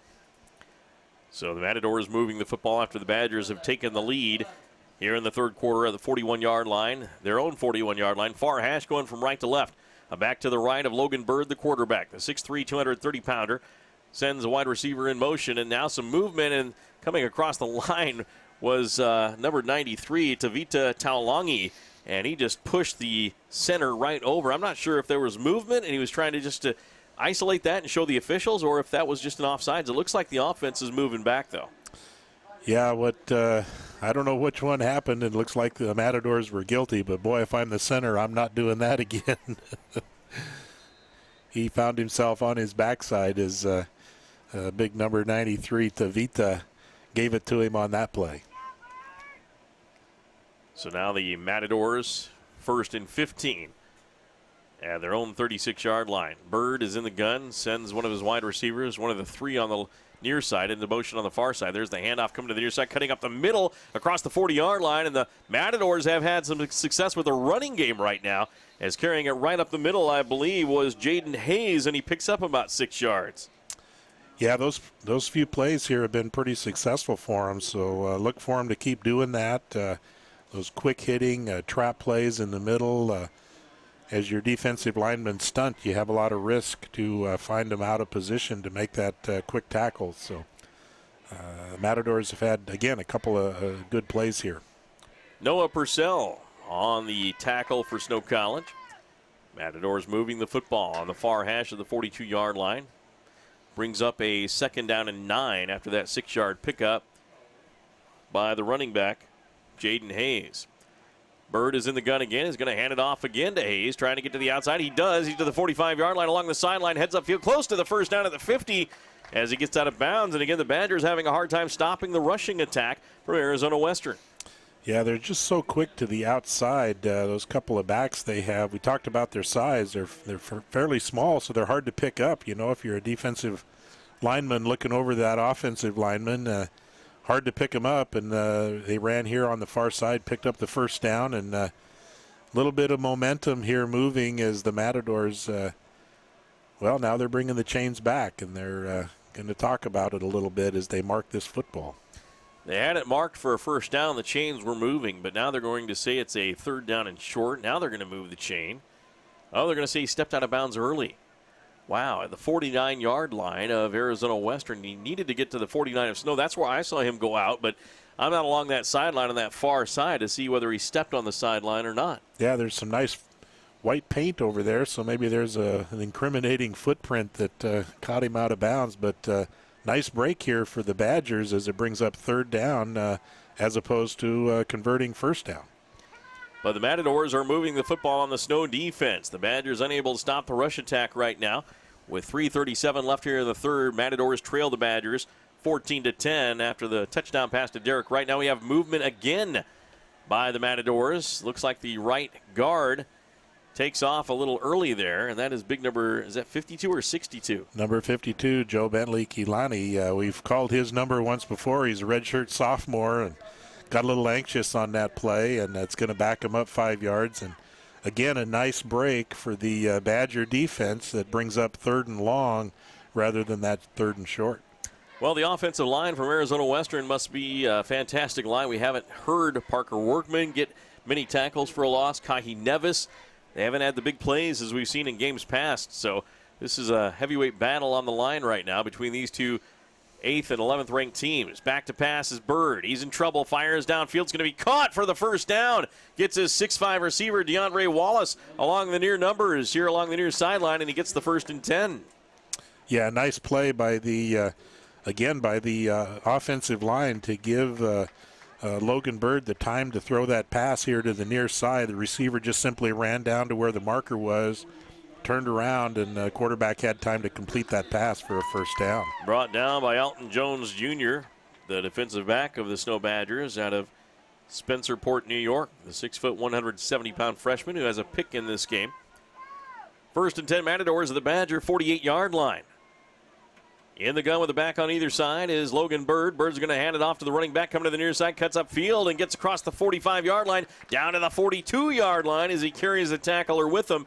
That tackler was Parker Workman, who finally made the tackle. Yeah, good job by Parker. He's able to stay with his blocker and shed his blocker after he got to the corner here and then make the tackle on the running back.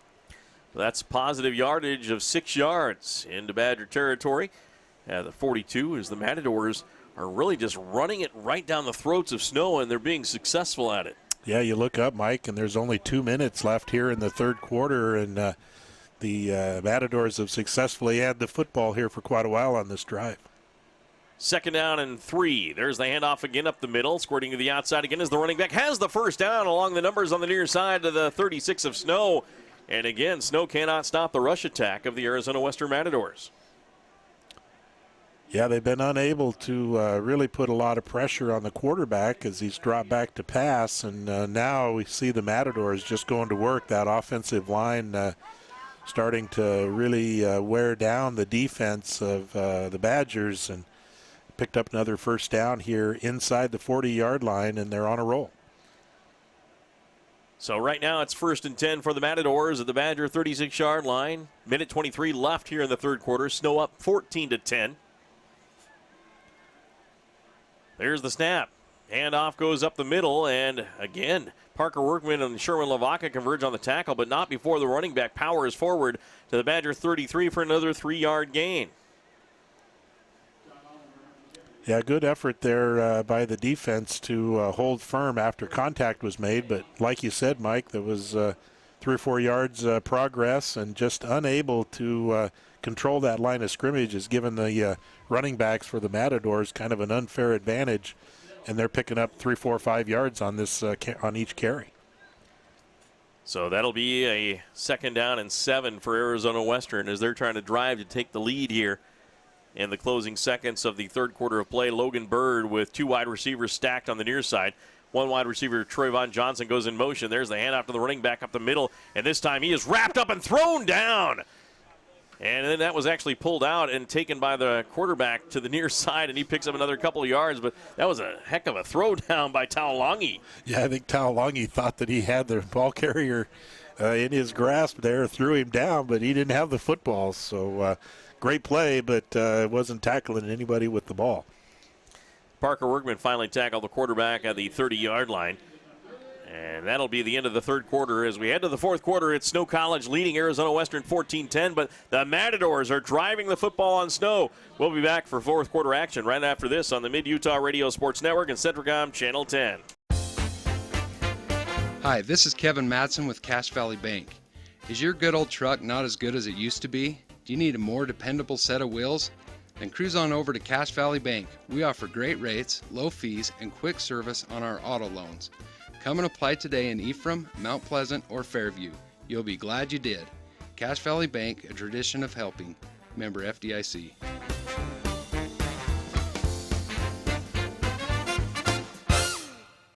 Since 1930, Norbest has been everyone's choice for the dinner table or barbecue. You can choose from whole turkeys, turkey breasts and roasts, ground turkey, and various Norbest deli turkey options. Norbest ranch-raised whole turkeys come in natural basted and fully cooked birds. Norbest turkey breasts and roasts include the popular Sweetheart Roast, the amazing Stampede barbecue turkey steaks, and the boneless, lean, and white dark young turkey roasts. When you purchase turkey for your dinner table, make sure it's Norbest. The home of Snow Badger Sports. Welcome back once again on the Mid-Utah Radio Sports Network of Centricom Channel 10. We head to the fourth quarter as Snow College is leading the 11th-ranked Arizona Western Matadors 14-10 here as we start the fourth quarter of action. But Arizona Western is moving the football on Snow, and they're in danger of taking the lead again, as that's what Tom Minnick would love his team to do right now, Randy. Yeah, you just sort of get this uncomfortable feeling that the Matadors are doing what you don't want them to do, and they are moving the football and end up here with third down. There's the snap. That goes up the middle, and again, another first down run for the Matadors again. As they hand it off to their running back, and he follows his lineman right up for a first down, and the Badgers just unable to come up with a winning combination to stop this Matador offense. Well, that certainly has been the case on this drive. They have just found a way to push those defensive linemen off the ball, and you know, it could be a little bit of the heat. We talked about that pregame, how warm it is here today, but we just have not had a lot of pressure and key tackles by the defensive linemen. I think you're right on the weather. This is probably burn Snow out right now. There's the handoff again, going to the far side, trying to squirt to the outside as the running back to the 20-yard line, out of bounds, forced out of bounds by Trace Tupe, but I think you're a little more online than maybe we thought, as the Snow College Badgers not used to this kind of heat. They've been playing in cooler weather in Utah, and of course, even when they come to Arizona, it's been cooler weather, at least when they played at the Glendale games. So they may be a little winded here, and you're noticing the rushing attack is really taking a toll on Snow because they may be a little heat exhausted out there. Well, and a week off sometimes is great to heal and feel better, but you might lose a little bit of an edge in your conditioning, and we may be seeing that now on this drive by the Matadors. Matadors with two wide receivers near side, one on the far side. Arizona Western had a bye last week as well. And there's the snap. Quarterback is going to hand it off to the running back to the left side. He's to the 12-yard line and then stopped right at the first down. Pulled away by Snow College. This could be a fumble recovery. Being returned by Snow to the 50, to the 40, to the 30-yard line. What a play. Trace Tupe. Is it Tupe as he's into the end zone? Touchdown. It's Samote Lokotui. Oh, my goodness. What a play. What a game-changing play by Lokotui. He just ripped that ball out. I don't think anybody thought that he had the from the replay, the runner looked stopped and looked like the momentum was stopped, and next thing you know, Lokotui's going the other way. Loco Tui just met the running back before the whistle was blown. He pulled that ball away and then took off. We're wondering, where's this guy going? He's got the loaf of bread in his hands. He's headed home. He's taking the delivery. He got to the house, and Samote Loco Tui with a game-changing play as the Snow College Badgers extend their lead to 20-10. James Baird for the extra point. It is up, and it is good. What a huge turn of events, Randy, just as the Matadors are running it down the Badgers' throat, looking like they're going to take the lead over Snow. Samote Loco Tui comes up with a fumble recovery for a touchdown. Yeah, that's not just the air going out of your balloon slowly. That's taking a big needle and popping it because you're right, Mike. The Matadors had all the momentum on their side. They were driving the football. Great play calling, great execution by the offensive line. And then in one play, in just a few seconds, the complete complexion of this game has changed as now Snow has a 21-10 lead. An 85-yard fumble recovery for a touchdown. The ball was really never fumbled by the running back. It was just ripped out of his hands, which is a fumble, and taken by Loco Tui. 85 yards for the touchdown, and Snow leads 21-10 over the Arizona Western Matadors with 13:31 left in the football game. Yeah, what a smart play by Samote. Turn this football game around. A play like the Badgers needed as they were bending and just about to break. And here came Samote Loco Tui with the play of the game. And that could be your Sanpete Steelman play of the game. I hate to call it so early, but that was fantastic. Well, we're in the fourth quarter, and that's when playmakers show up to play. And Samote did on that one. And like I said, really changed the momentum of this football game and possibly the outcome of it. Here's the kickoff by James Baird. A high end over end kick. Going to be fielded back at the 7-yard line, being brought up the near hash marks to the 20-yard line, 25, 30-yard line. Now one man to beat is the kicker, and then finally tracked down from behind by Isaac Brinton, and now a hit late. There's a flag on the play as Brinton made the tackle. He took a burst of speed and finally got the return man. Otherwise, that one may have gone for 6. Yeah, it was a fortunate tackle, but looks like number 26. Isaac Brinton was hit by number 26, Alfonso Graham, who may be flagged here for a late hit, and that's unfortunate for the Matadors, but that looks to be the call here on this return. A touchdown-saving tackle by Isaac Brinton there as the return man was just about to beat James Baird and get around him for the touchdown. And Brinton, who's a backup running back for Snow College, does have some speed. He used that speed to track down the return man. And it looks like it's going to be a penalty after he made the tackle and the play was over. He got hammered by one of the Matadors, as you saw in that instant replay. Yeah, and it looks like that's actually not the penalty here. We got an illegal block that happened near the 20-yard line, and so we're backing this football all the way up to the 10-yard line. So what a change of events on this return that appeared to be giving the Matadors great field position, and now they're back inside the 10. Well, you watch that on Isaac Brinton. It was incidental contact. The flag was thrown right there, though, after that incidental contact. So the official was watching Isaac Brinton, and he got just run over by one of the Matadors well after the play, but it didn't look intentional. Yeah, it looked like there must have been another penalty thrown earlier near the point where the receiver caught the football and the kickoff return man caught the football, but there was an illegal block there. So now we're backed up. 21-10, Snow with the lead. 13:22 left in the fourth. Logan Bird from his own 10-yard line, 1st and 10. 2 wide receivers to each side, takes the snap, hands it off to his running back up the middle, and again, same as they were doing earlier, just to run up the middle for about 5-6 yards. Yeah, an impressive hole there again by the Matador offensive linemen as they go to work. And let's see if Snow on this series can find a way to stop that run. They were unsuccessful on the last series, and fortunately Samote Loco Tui was able to do it single-handedly, but we've got to be able to find a solution to the running game here for the Matadors. So right now the Matadors, 2nd down and 4. There's a flag on the play pass to the near side, and it's incomplete. And what do we got here? Looks like we've got an offsides here against the Badgers. Believe it. was that call. Yep, and they're going to advance the football and convert to a first down. So that's got to really frustrate Coach Peterson. Again, it's a pre-snap penalty and one that results in a first down for the Matadors. Something you don't want to do here with 12:43 left in the ball game is give the Matadors any additional series to try to put this football in the end zone. So the Matadors now, first down and 10. Logan Bird in the gun, 3 wide receivers. He's going to hand it off to his running back, and that's going to be up the middle to the 23-yard line for a pickup of 1, maybe 2 yards on the play as he handed it off to Jaden Hayes again. Yeah, and it looked like number 23, Samote Lokatui, was able to get at the runner's feet, trip him up, and hold him to just a 1-yard gain. So Snow College, after the 85-yard fumble recovery for a touchdown, leads this football game over Arizona Western by a score of 21-10. Matadors now reeling after that game-changing play as they are now down by 11 points. Bird in the gun for this second down and 9.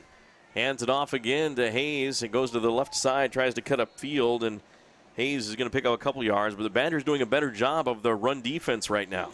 Yeah, they seem to be. They know that's a key here, and not making mistakes to extend the Matadors' possessions is going to be really key on this drive. So let's see what they can do now on third down to hold the Western Arizona team and possibly force a punt, get this football back. So it's third down and 7 to go for Arizona Western. Boy, just as they had the momentum, Tom Minnick's team just rushing the ball down the throats of the Badger defense, and then one play changes the entire game. Yeah, that's the way college football can go, and it certainly has gone that way this afternoon. Credit Samote Lokatui for changing the complexion of this ball game. 11:15 left in the fourth quarter. Third down and 7 for the Matadors. They're on 25. There's a quick pass out. Caught for the first down by the Matadors at the 40-yard line, tackled by Eric Williams.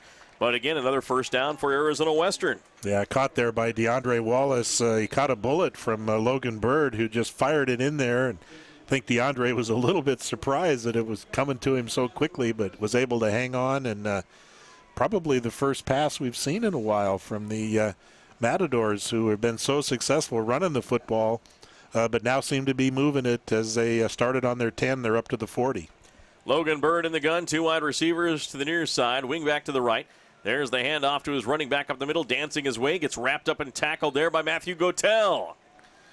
No gain on the play as Matthew Gotel makes a big play. He's out of Washington. Yeah, real nice tackle there by Matthew. And again, the Matadors continue to press the run. They've been so successful with it. And let's see if they continue now here on second down and 10. Kind of a passing play, but as we've talked about, they've had success running. So let's see what they do.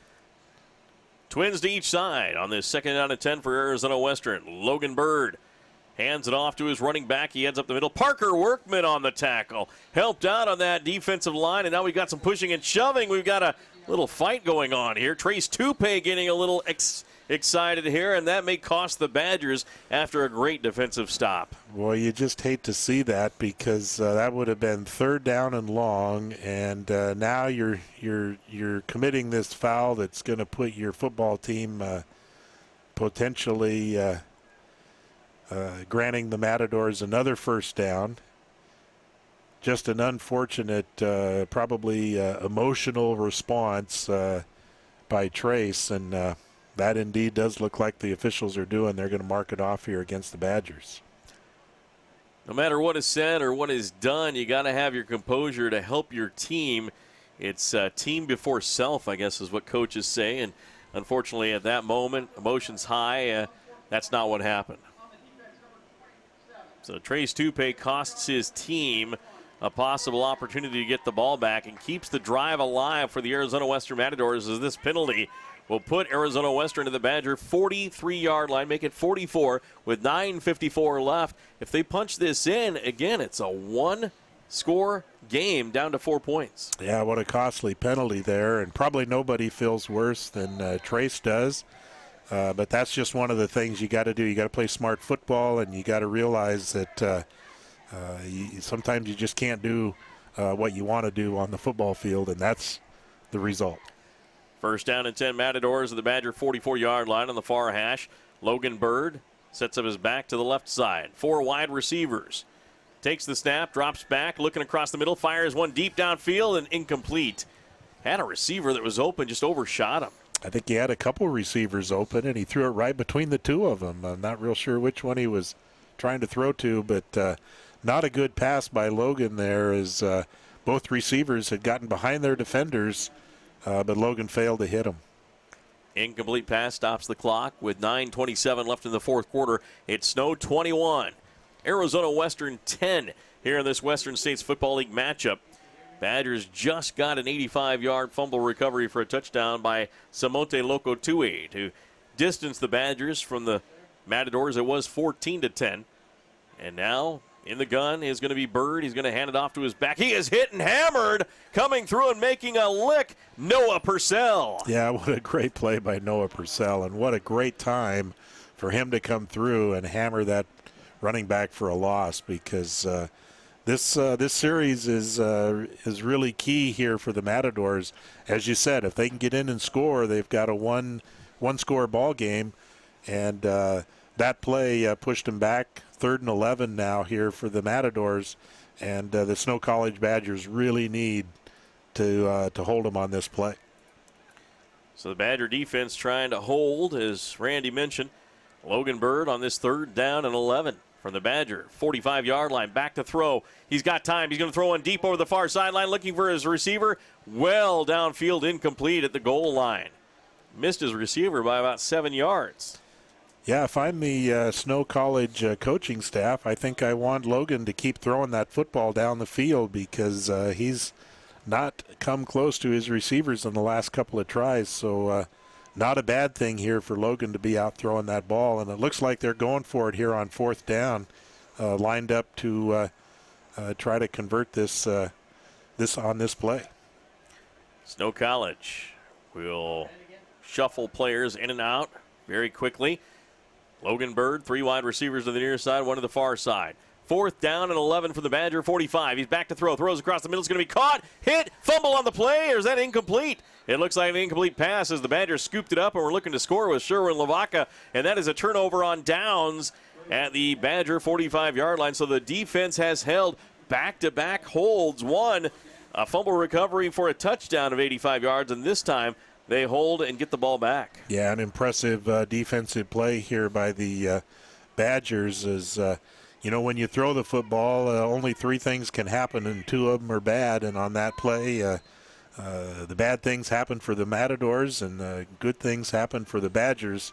They get the ball back, 1st and 10, going the other way at their own 45-yard line. Keyshawn McCoy and Jalen Powell to the near side as wide receivers. In the pistol formation, Braxton Kerr throws downfield, has Derek Wright at the 40-yard line, tackled at the 31-yard line. It looked like the Badgers were going to go just to the running game, but that's not what Braxton Kerr did right there. Yeah, what a great play call by the coaching staff to come out and do a quick-hitting pass down the field against this Matador defense that was probably a little bit disappointed that their offense couldn't convert, but what a great aggressive play to come out with on 1st down. Paul Peterson's Badgers going for the jugular right now with 8:10 left in the football game, leading 21-10 over Arizona Western. A score here would really almost break the backs of the Matadors. Yeah, you hate to say the ball game would be over. We don't want our listeners to think we'd want to lose them, but yeah, it would be a great position for the Badgers to be in. Hand off to Jalen Warren going to the far side, trying to get upfield, does to the 30-yard line, 35 to the 20-yard line, down to the 15-yard line, still on his feet to the 10-yard line. Flag late on the play. Is it a hold or a face mask is the question. Here comes another flag in as well. Yeah, it looks like there might have been a little bit of a face mask as they were trying to tackle Jalen, but you got some excitement by the Matador team, so kind of hard to tell what the officials are going to come out here with. It does look like on the Centricom Channel N instant replay that was a face mask grabbing Jalen Warren around the head, wrapping up in the front of the face mask and pulling him down. But I don't know what the second flag is. It could be offsetting penalties here if it's on the Snow College Badgers for a little retaliation. We'll see what the call is here. Mountain America Credit Union. The Badgers are approaching the Mountain America Credit Union end zone. Mountain America, guiding you forward with affordable financial services and expert advice. Details at macu.com. And that is going to be a face mask that's going to take the Badgers half the distance to the goal line. And it was unsportsmanlike conduct on the offense, so they'll march off the penalties. So it's 1st and 10 for Snow, so half the distance to the goal and then 15 yards the other way. And that'll put the ball at the 21-yard line of Arizona Western. Yeah, when you do the math on that, it doesn't quite seem right. Only go halfway to the end zone on one and then take the full assessment of the penalty on the other. But that's the nature of those personal foul calls, and I'm sure that's got to drive Coach Peterson and the staff crazy. He's talked about how important that is. And those personal fouls, you just got to bottle up your emotions and play the game and not get involved. In the shotgun formation, hand off to Brandon Ellis. Ellis goes to the far side trying to get to the corner. Cannot. The Matadors track him down and tackle him. And the Badgers had a lot of momentum to start off this drive, but I tell you what, it's been kind of stymied by the penalty. Yeah, those can just take the air out of your balloon as you face those penalties. So let's see how the Badgers recover on this one, because you're right, Mike. A score here would really put the game in the command of the Badgers and put the Matadors back on their heels. 6:53 left in the football game. 21-10, Snow College on top here in Yuma, Arizona. Trips to the far side. Handoff goes to, pulled out by Braxton Curry. Heads up the middle, barrels his way forward, still on his feet, fighting for yardage to the 11-yard line. Shy of the first down, but what a battle by the Badger quarterback. Boy, you like to see that from your quarterback sometimes when he's not in danger of taking a lick, and I think he might have been pretty close to picking up this first down. Looks like the spot is just shy of the marker. So great run by Braxton, but not enough for the first. 3rd down and 1 for Snow College. There's the handoff up the middle, and the Badgers aren't going to get it. It'll be a 4th down as the handoff went to Ellis, and he could not get the first down. Well, this is going to bring up 4th down, and maybe an interesting call here for Coach Peterson. You're probably within field goal range. But you don't really want to take the chance of missing it and giving that momentum back to the Matadors. So maybe look for him to go with a hard count here, because an offside would give them enough for a first down. So let's see what they decide to do. They've also got a timeout they could take to talk a little bit about this. 4th down and 1.5 yards as the Badgers lost about 1 yard on that play. And they're taking their time, of course, and probably will call a timeout here. And they will. Snow College 21, Arizona Western 10, 5:30 left in the football game. We'll be back after this on the Mid-Utah Radio Sports Network and Centricom Channel 10. San Pete Steel in Moroni was founded in 1994 and is one of the major steel construction companies in the Intermountain West, specializing in structural steel fabrication and erection. San Pete Steel's impressive portfolio includes the Hale Theater in Sandy and structures on the campuses of the University of Utah, BYU, and UVU. San Pete Steel in Moroni, where their motto is done right and on time, at 685 East Main in Moroni. Call 800-261-1026, 800-261-1026, or sanpetesteel.com. This is Snow College Sports Action on KMTI.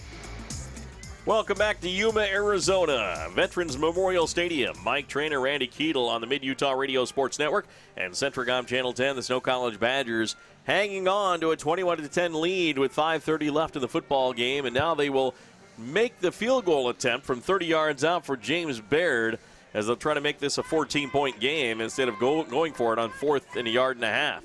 James Baird is ready. Schramm will snap. Derek Wright will hold.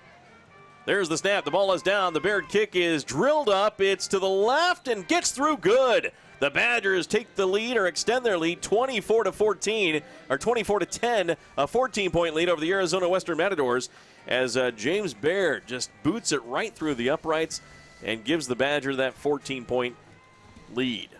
Yeah, credit the Snow coaching staff for deciding to take the more sure points here and put it on the board and now really force the Matadors. They've got to get 2 touchdowns to get back into this football game. And so that was probably the right call. And I think had they tried to go forward on 4th down and not converted, that would have been quite a momentum back onto the Matadors side. So good call by the coaching staff to take that field goal. Sunny skies here in Yuma, Arizona. It's been a beautiful day for college football. A little hot on the hot side, of course, for a lot of Utah fans, but that's what Yuma residents expect this time of year. That's why the snowbirds come down here from Utah. Yeah, for us Arizonans, this is, as Coach said, a nice balmy day, 90 degrees, a great day to be out in the weather and outside and enjoy the Arizona outdoors, and another great afternoon for football. Snow College leads 24-10 over the Arizona Western Matadors with 5:26 left in the football game. Snow College's James Baird will kick it off. He approaches the ball, boots it away, a short kick. It's going to be fielded at the 22-yard line, being brought back between the hash marks, and then to the near side of the 30-yard line, to the 35, and then finally tackled on the play by Trace Tupe, as the Matadors will have about 60 yards to go for a score. Yeah, you wonder why you might kick it short like that, but it makes sense to do that, Mike, because last couple of returns we've seen some big yards picked up on the return, and so you kick it short and keep it out of the hands of those return men, and you end up with decent field position, but you don't risk a kickoff return going all the way into the end zone for a touchdown. So 1st and 10, Arizona Western. They need to move the ball down quickly and score. They still have a shot in this game, but they have to score quickly as they're down by 14 points. Twins to each side. There's the snap. 1st and 10 from their own 35-yard line. Pass out of the far side. That is going to be caught by the 6'5 Wallace. He has the first down along the far numbers and to the 50-yard line to the Badger 49. Yeah, credit Logan Bird for throwing that football so high that only his receiver could catch it. And that's what he did. He went up and got it and was able to pick up the first down. But what a great throw by Logan Bird. So now the Matadors have it. 1st down and 10 at the Badger 49-yard line. There's the snap to Bird again. Here comes the rush from the Badgers. He steps up into the pocket. Now scrambles to the near side, looking downfield, throws. Going to be knocked down by Alton Jones Jr. as it comes up, makes a fantastic pass breakup. Yeah, he really did. He had a receiver open, and Jones was able to get that left hand in there and knock that ball down and prevent a completion and a first down. So a great play by Jones. Incomplete pass stops the clock with 4 minutes 50 seconds left in the football game. Snow up 24-10. Matadors now at the Badger 49-yard line with a 2nd down and 10. They will take their time as the clock is stopped on that incomplete pass. 2 wide receivers to the far side, 2 to the near side. Wallace on the near side, the big 6'5 receiver. Bird should utilize him on this drive as much as he can. In motion, wide receiver, far side, near side. 3 on the near side. Now there's a quick pass out to the lone wide receiver on the far side. He is pushed out of bounds after a catch 8 yards downfield to the Badger 42. Yeah, as you said, Mike, the outside receivers have quite a height advantage over the defenders. And just throwing that ball up where no one else can get it but the receivers is a great strategy. That one's not too bad either as you go downfield, pick up 6-8 yards, stop the clock. Although it continues to run, so he must not have gotten out of bounds here by the judgment of the officials. So great break for Snow. 3rd down and 4 yards to go for Arizona Western. Matador quarterback Bird in the gun at the Badger 44-yard line. Throws to the near side. It's going to be almost picked off at the 35 as that pass was right in the arms of the Badger defensive back, but it falls incomplete. A great opportunity that time for the Badgers, Jalen Wynn. Yeah, I think Jalen was surprised that ball came right to him. I'm not sure who Logan was throwing the football to. His receiver was sprinting downfield. I think he might have expected him to come in on a slant, but he wasn't there, and Jalen just had an opportunity for a great interception, just missed it. And that would have sealed the game for Snow College, you would think. Matadors must get a score on this drive. They need a touchdown, not just a field goal. 3 wide receivers near side, 1 to the far side. 4th down and 4. Quick pass out on the screen pass to the far side. And that's going to be a first down, possibly. Did the Badgers get him before he got there? The running back tried to get to the first down marker. He is down at the 40-yard line. This could be close. It could be Badger ball. Yeah, it looks like where they're marking it, he's just shy of the 40, which would mean it's short of the first down. So really nice spot. Well, and now they're moving the football on the other side of the 40. So let's see where they finally put it. And looks indeed like it's going to be a turnover on downs going back to Snow the other way. First and 10 Badgers. The White Hat points first down in Snow's direction. Trace Tupe came up and made a hit, but I think the one that took down the running back, it is hard to see on that far side on that replay, but whatever Badger made that tackle just prevented a 1st and 10 for the Matadors and may have just iced this game for Snow College. Yeah, that was an incredible tackle to hold him short of the first down, and a big important event here for the Badgers.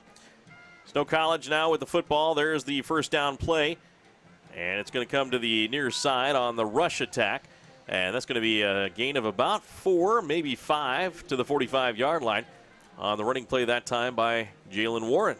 Yeah, and look for the Badgers here to just give that ball to Warren or maybe Kerr to keep it himself, but to keep that clock running here is the 3:42, 3:41 and ticking. The clock is an enemy to the Matadors and is on the side now of the Badgers.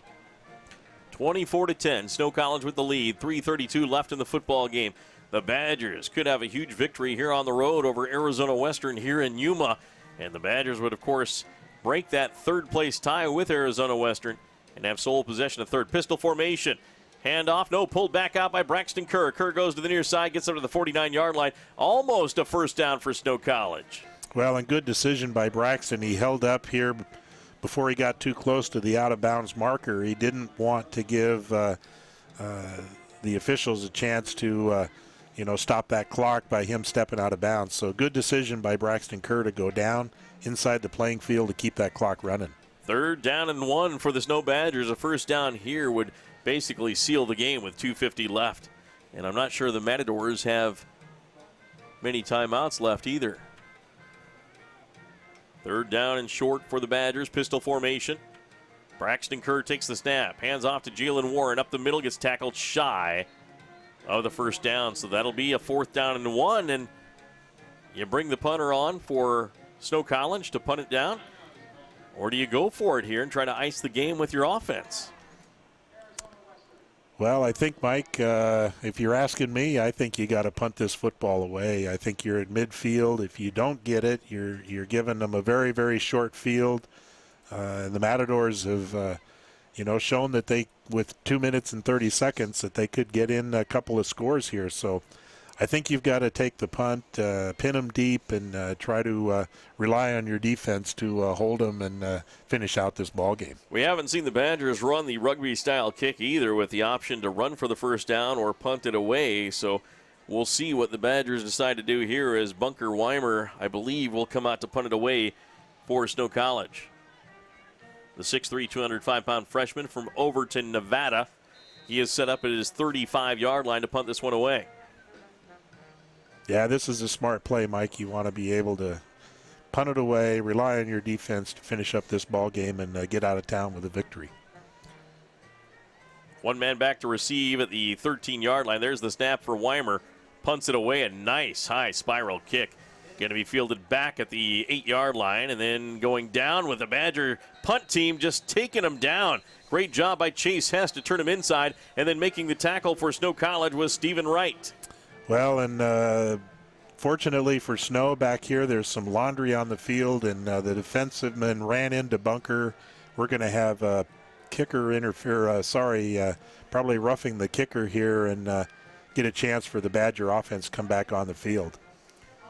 So even if it's a 5-yard penalty, running into him, that's going to be a first down for Snow, and that should ice the game for the Badgers. With 2:21 left in the football game, Snow on top of 11th-ranked Arizona Western, 24-10. 2 more games left for a possibility of a conference championship for Snow College here in the Western States Football League. They haven't won one for a couple of years, I believe. I have to go back in the history books to find out when, but Arizona Western's been the team that's won it the last couple of years and played for a national championship. Yeah, they have, Mike, and they've played pretty well here at times, but not well enough to win this football game, and now we're going to see. Jalen Warren takes off. He's to the 10-yard line to the 5. Touchdown, Snow College. Jalen Warren takes off for a touchdown run to wrap up this football game. Yeah, and that's just kind of the disheartening feeling on the defense. You know, they really weren't in it this last series, and the score is going to indicate that this game was almost a blowout. But credit the Snow Badger team here to come in on the road, tied with this team for third place, and really have a great ball game and come out of here victorious. 30-10, Snow College with the lead. James Baird for the extra point. Tara Schramm will snap. Derek Wright will hold. There's the snap by Schramm, the hold by Wright, the kick by Baird is up, and that is good. It's Snow College 31, Arizona Western Matadors 10 with 2:12 left in the football game. We'll return after this timeout on the Mid-Utah Radio Sports Network and Centricom Channel 10. Campus life at Snow College is awesome. On our small, friendly, residential campus, you can participate in fun student life events, join student clubs, and cheer on our nationally ranked athletic teams. And if you want adventure, you can find about every outdoor activity imaginable just minutes from campus. Come check out Snow College and see why it's one of the best two-year schools in the nation at snow.edu. You've seen Zions Bank's name at sporting events, performances, and fundraisers. We're just about everywhere. Your children and grandchildren see Zions dedicated employees in their classroom, teaching them how to save. We do all this because we have skin in the game. We support South Central Utah because we live and work here too. So we're as committed to this community's future as you are. When it comes to choosing to bank at Zions, rest assured you're selecting a company dedicated to bringing value to South Central Utah's businesses, individuals, and families. ZionsBank.com, member FDIC. The home of the Snow Badgers. KMTI. Snow College Badger running back Jalen Warren for the touchdown run as we get set for the kickoff rather, as Jalen Warren took that ball about 50 yards for that touchdown run. And here's the kick by James Baird. It's going to be end over end, and it's going to be fielded back at the 3-yard line. Being brought back between the hash marks to the 15. And shy of the 15, tackled there by Isaac Britton. A couple of fine tackles he's made on the kickoff team. Yeah, we've called his number a couple of times, and just a coverage tackle really here. He was on the near side, and as the ball carrier ran to the far side, Isaac was able to come up from his backside and tackle him. And so real nice way to finish up this football game here for the Badgers. Is it started off kind of sloppy and not a lot of scoring, and 31-10 is, the football game was closer than that. But again, what a great way for Snow to come down here and take this game from the Matadors. I believe it was a 46-yard touchdown run by Jalen Warren, as he has to be well over 100 yards in this football game. There's the snap, back to pass, stepping up through the pressure, trying to run it is the quarterback, Bird, and he is going to be met and hit and tackled after a 1-yard pickup. Well, and you talked about pressure, Mike. I think that really was the first play we could say that there was pressure on Bird all game long. And, of course, now the defensive linemen are just pinning their ears back and going after him. So Malaulu had the pressure there. There's the pass out. That's going to be incomplete at the 30-yard line, right between the numbers and the near hash marks. And that's going to be a 3rd down and 9 for Arizona Western.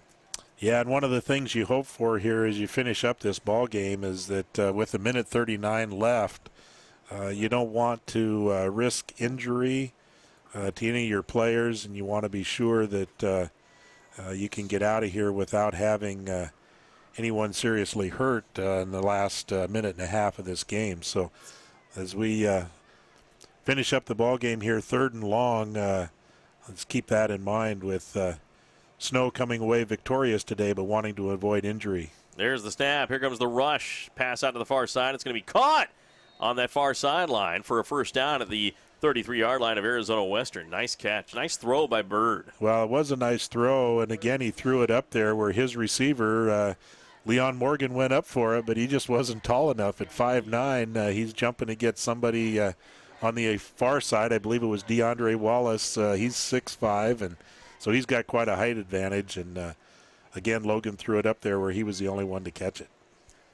I don't think there's any doubt who our San Pete Steel man of the game is. San Pete Steel man of the game is Samote Loco Tui, the game-changing play, the 85-yard fumble recovery for a touchdown that changed the momentum. It was 14-10 at that point in favor of Snow with Arizona Western driving, and Loco Tui rips it out and rushes the other way for a touchdown.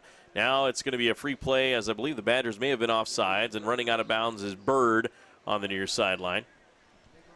Yeah, the best thing you can say about that play is it's taken time off the clock, even though they're going to have to probably do it again with the penalty. But I agree, Mike. Samote Lokatui just single-handedly changed the direction of this ball game, and he made a difference that took away the momentum from the Matadors and put it right back into the hands of the Snow College Badgers, and they've run away with this football game since that point. 31-10, the Badgers lead. From that time when it was 14-10, they have scored 17 straight points unanswered, and they lead this 31-10. That penalty is on Snow, so it brings up a 1st and 5 for the Matadors at their own 38-yard line with 1:26 left in the contest, and the rest is elementary, of course. The Badgers will defeat the Arizona Western Matadors, and next week they'll have a home game, their final home game of the season, against the Pima Aztecs. That'll be a 7 o'clock kickoff for the Badgers. There's the snap. Back to pass is Bird. He's going to throw one deep over the near sideline. Has a receiver open, but cannot get to it. Deandre Walker, the 6'5 receiver, just didn't have enough juice in his legs to catch that ball. Yeah, it looks like he kind of stopped halfway through his route and then realized, oh, this ball may be going to me, and tried to catch up to it and couldn't do it. So incomplete pass. So you speak again next week's game, Mike. I don't know the last time that the meeting between Pima and Snow had this much implication in terms of playoffs, but here's two teams that the winner is going to be in the driver's seat for postseason play, and so that should be a great game next week in Ephraim. 4 wide receivers for the Matadors. 1:20 left in the football game. 2nd down and 5. Quick pass over the near side. Caught by Daniels. Tackled quickly at the 45-yard line. It'll be a 1st and 10 for the Matadors, but time will continue to click off the clock. That tackle made by the Badgers defensive back there. I believe that was Hunter Burt. So Burt with the tackle. Now the Matadors in the gun again with 4 wide receivers. 1:08 left in the football game, trailing 31-10. Back to throw is Bird. Bird steps up, fires downfield, broken up nicely on the near sideline at the 50-yard line by a diving Alton Jones Jr. What a game by Alton Jones Jr. Yeah, he really has had a great game. He had that interception that was in its own right a momentum changer and game changer there as the Matadors were driving, and so he's had a really nice afternoon here on the football field, and can be proud of his performance today. Leon Morgan's had a couple of kick returns that have really helped the Snow Badgers in their positioning on the field, and he also had an interception to start off the game that led to a touchdown. So the Arizona Western Matadors, 2nd down and 10, back to throw is Bird. He's going to chuck one deep downfield, a beautiful spiral on the far sideline, has a receiver caught at the 10-yard line with 51 seconds left. And the Matadors aren't done quite yet, Randy. No, they want to punch this in here for a touchdown. They need to do it quickly, and an onside kick, could give them perhaps another opportunity, but down 21 points, that's 3 scores, and it would be nothing short of a real miracle here with 45 seconds left. Back to throw again. Bird throws to the end zone. It's going to be caught at the 1-yard line. Does he hang on? Yes, he does. So now it's going to be 2nd and goal at the 1-yard line. Well, and more importantly, he stops the clock as he goes out of bounds here. So one more play, another couple of seconds off the clock, and it's not beyond the realm of possibility, but quite unlikely here. But again, if you're Snow, you want to hold and play defense and avoid this kind of last-minute drama here to potentially extend this game. Leon Morgan on the tackle for Snow College. Arizona Western Matadors, Bird in the gun, 4 wide receivers again, 3 on the near side, 1 on the far side. Takes the snap, looking to the near side, lofts one up to the end zone, and overshoots his receiver, incomplete, with 34 seconds left in the game.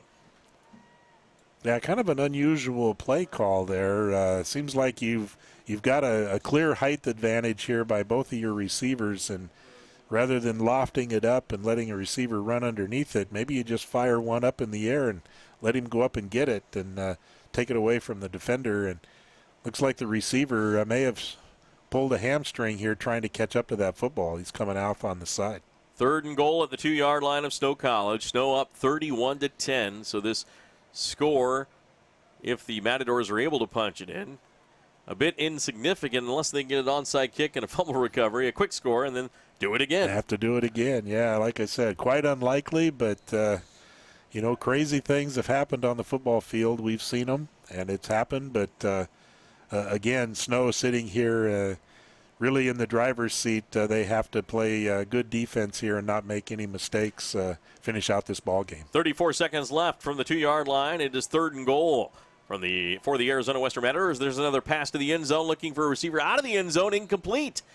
And no time came off the clock. They never started the clock here at the home clock. Of course, a little home cooking there. Home cooking. Home cooking's always real good, but gosh, I question that call again. You're throwing it up in the air, trying to, get that receiver in the corner of the end zone. Seems like it might be easier to just throw it high right at the goal line and let your big receiver jump up and get it. So no time comes off the clock. 34 seconds left in the game. A free play of about 5 or 6 seconds for the Matadors. But it is a 4th and goal now at the 2-yard line. And now the Matadors have one more chance to punch it in. Bird is in the gun. 4 wide receivers. Takes the snap. Drops back. Fires on the slant. Incomplete. And the Badgers have held as, boy, that is all on Bird. He just had 3 passes in a row that he just did not connect with. Yeah, you have to put that on the quarterback. Although the play calling you might not agree with, but the execution certainly was not there, as 3 chances from the goal line, and they failed to convert on what now is essentially the end of this ball game. And I'm sure Arizona Western will look back at this and say, 1 or 2 plays kept us from winning this game, because they had a lot of momentum, and Samote Lokotui just took it away from them. That he did with his 85-yard fumble recovery for a touchdown. At a critical point in the game, the Matadors were at the Badger 16-yard line, driving the ball in for a touchdown. They had marched the ball all the way down the field with the rushing attack. The Badgers unable to stop it, and all of a sudden, Samote Lokotui came in as the running back got hit, grabbed the ball, ripped it out of his hands, and then ran 85 yards the other way for the game-changing touchdown, turning a 14-10 game into a 21-10 game for Snow. Yeah, so this is going to feel real good for the Badgers as time ticks down. No reason to run another play, and you can see the players moving out in the middle of the field, congratulating each other. But what a nice victory for Snow to come down here to Yuma and take one away from the Matadors. 21-10, and then the Badgers score 11 more points with a field goal. And, of course, another touchdown. 31-10 our final as the time ticks off the clock. As Randy mentioned, the Badgers win this game, move to 7-1 on the season. The Matadors drop down with 2 losses and, of course, drop out of 3rd place. Fantastic game here in Yuma, Arizona. We'll have our post-game show coming up here on the Mid-Utah Radio Sports Network and Centricom Channel 10 as the Badgers are victorious in Yuma. Robinson Transport is a major part of the central Utah economy by hauling supplies to maintain the energy needs of Utah and surrounding states. The management extends a sincere appreciation to all of their drivers for their hard work and dedication. Robinson Transport fully supports the education of our area youth and their participation in athletic competition. Should you need any construction equipment, topsoil, gravel, or concrete work, remember Robinson Transport of Salina, a proud sponsor of this sports broadcast.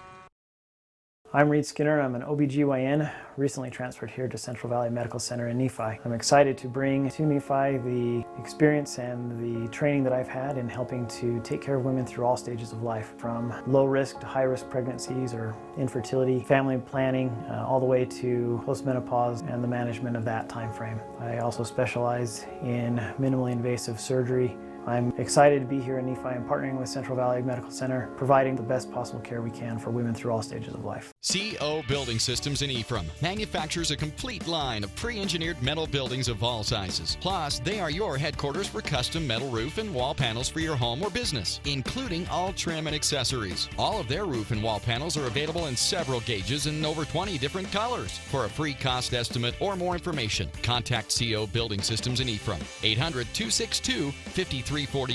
That's 800-262-5347. Online at cobuildings.com. Call it a path, a trail, or way through. Sometimes it's arrow straight. Other times it has unexpected twists and turns. It's life's financial journey, And Mountain America Credit Union is here to guide you every step of the way. With timely advice and affordable products, this is your journey. Let's begin together. We're Mountain America, guiding you forward.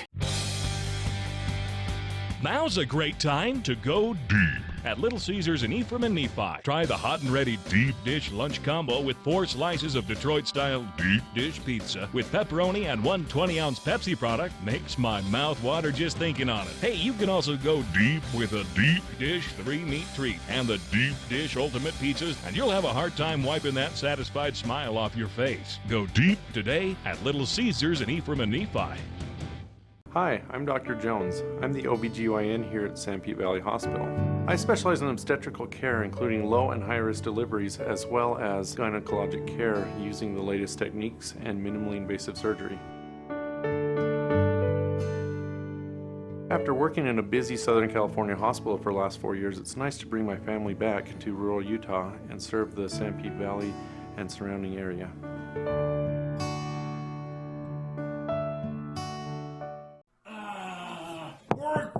Honey, are you okay? Is his internet constipated? What? You heard me. Does he Suffer from the buffer? Yes. Well, don't suffer anymore. You don't need a magic unicorn to get things flowing again with fiber-fast internet from MTCC.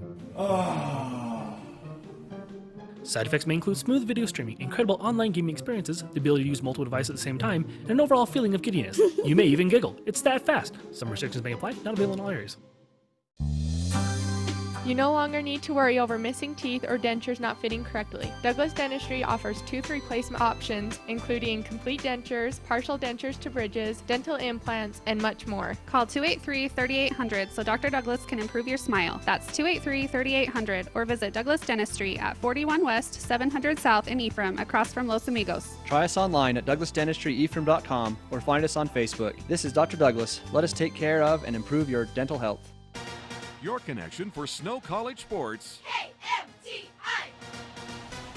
The 8th-ranked Snow College Badgers defeat the 11th-ranked Arizona Western Matadors here in Yuma, Arizona. Your final score, Snow 31, Arizona Western 10, as the Badgers come into Yuma and take care of business. It wasn't pretty, Randy. In fact, there was a lot of points in the game where Arizona Western outplayed Snow College, but the Badgers come up when it counts in the fourth quarter and make the plays to win this football game 31-10 here on the road. Yeah, they really did, Mike. You said it. It wasn't pretty, and there for a while, Badger fans probably found themselves on the edge of the radio dial wondering how this game was going to turn, and it certainly did turn when Samote Lokotui ripped away that football. I think we need to find another term for that. You're right, Mike. It wasn't a fumble. It wasn't on the ground. But Samote just reached in and ripped out that ball and returned it for a touchdown. And, that made the difference in this football game as momentum changed and the Badgers dominated since that point in the game. That they did. They get the big victory over the Arizona Western Matadors here on the road. And, of course, it started off well for Snow College. The first drive of the game, Arizona Western, a pick by Leon Morgan. The Badgers drive that down in a touchdown pass from Braxton Kerr to Zay Kafour. They led 7-0, but then it was kind of a stalemate after that and watched Arizona Western take a 10-7 lead into halftime.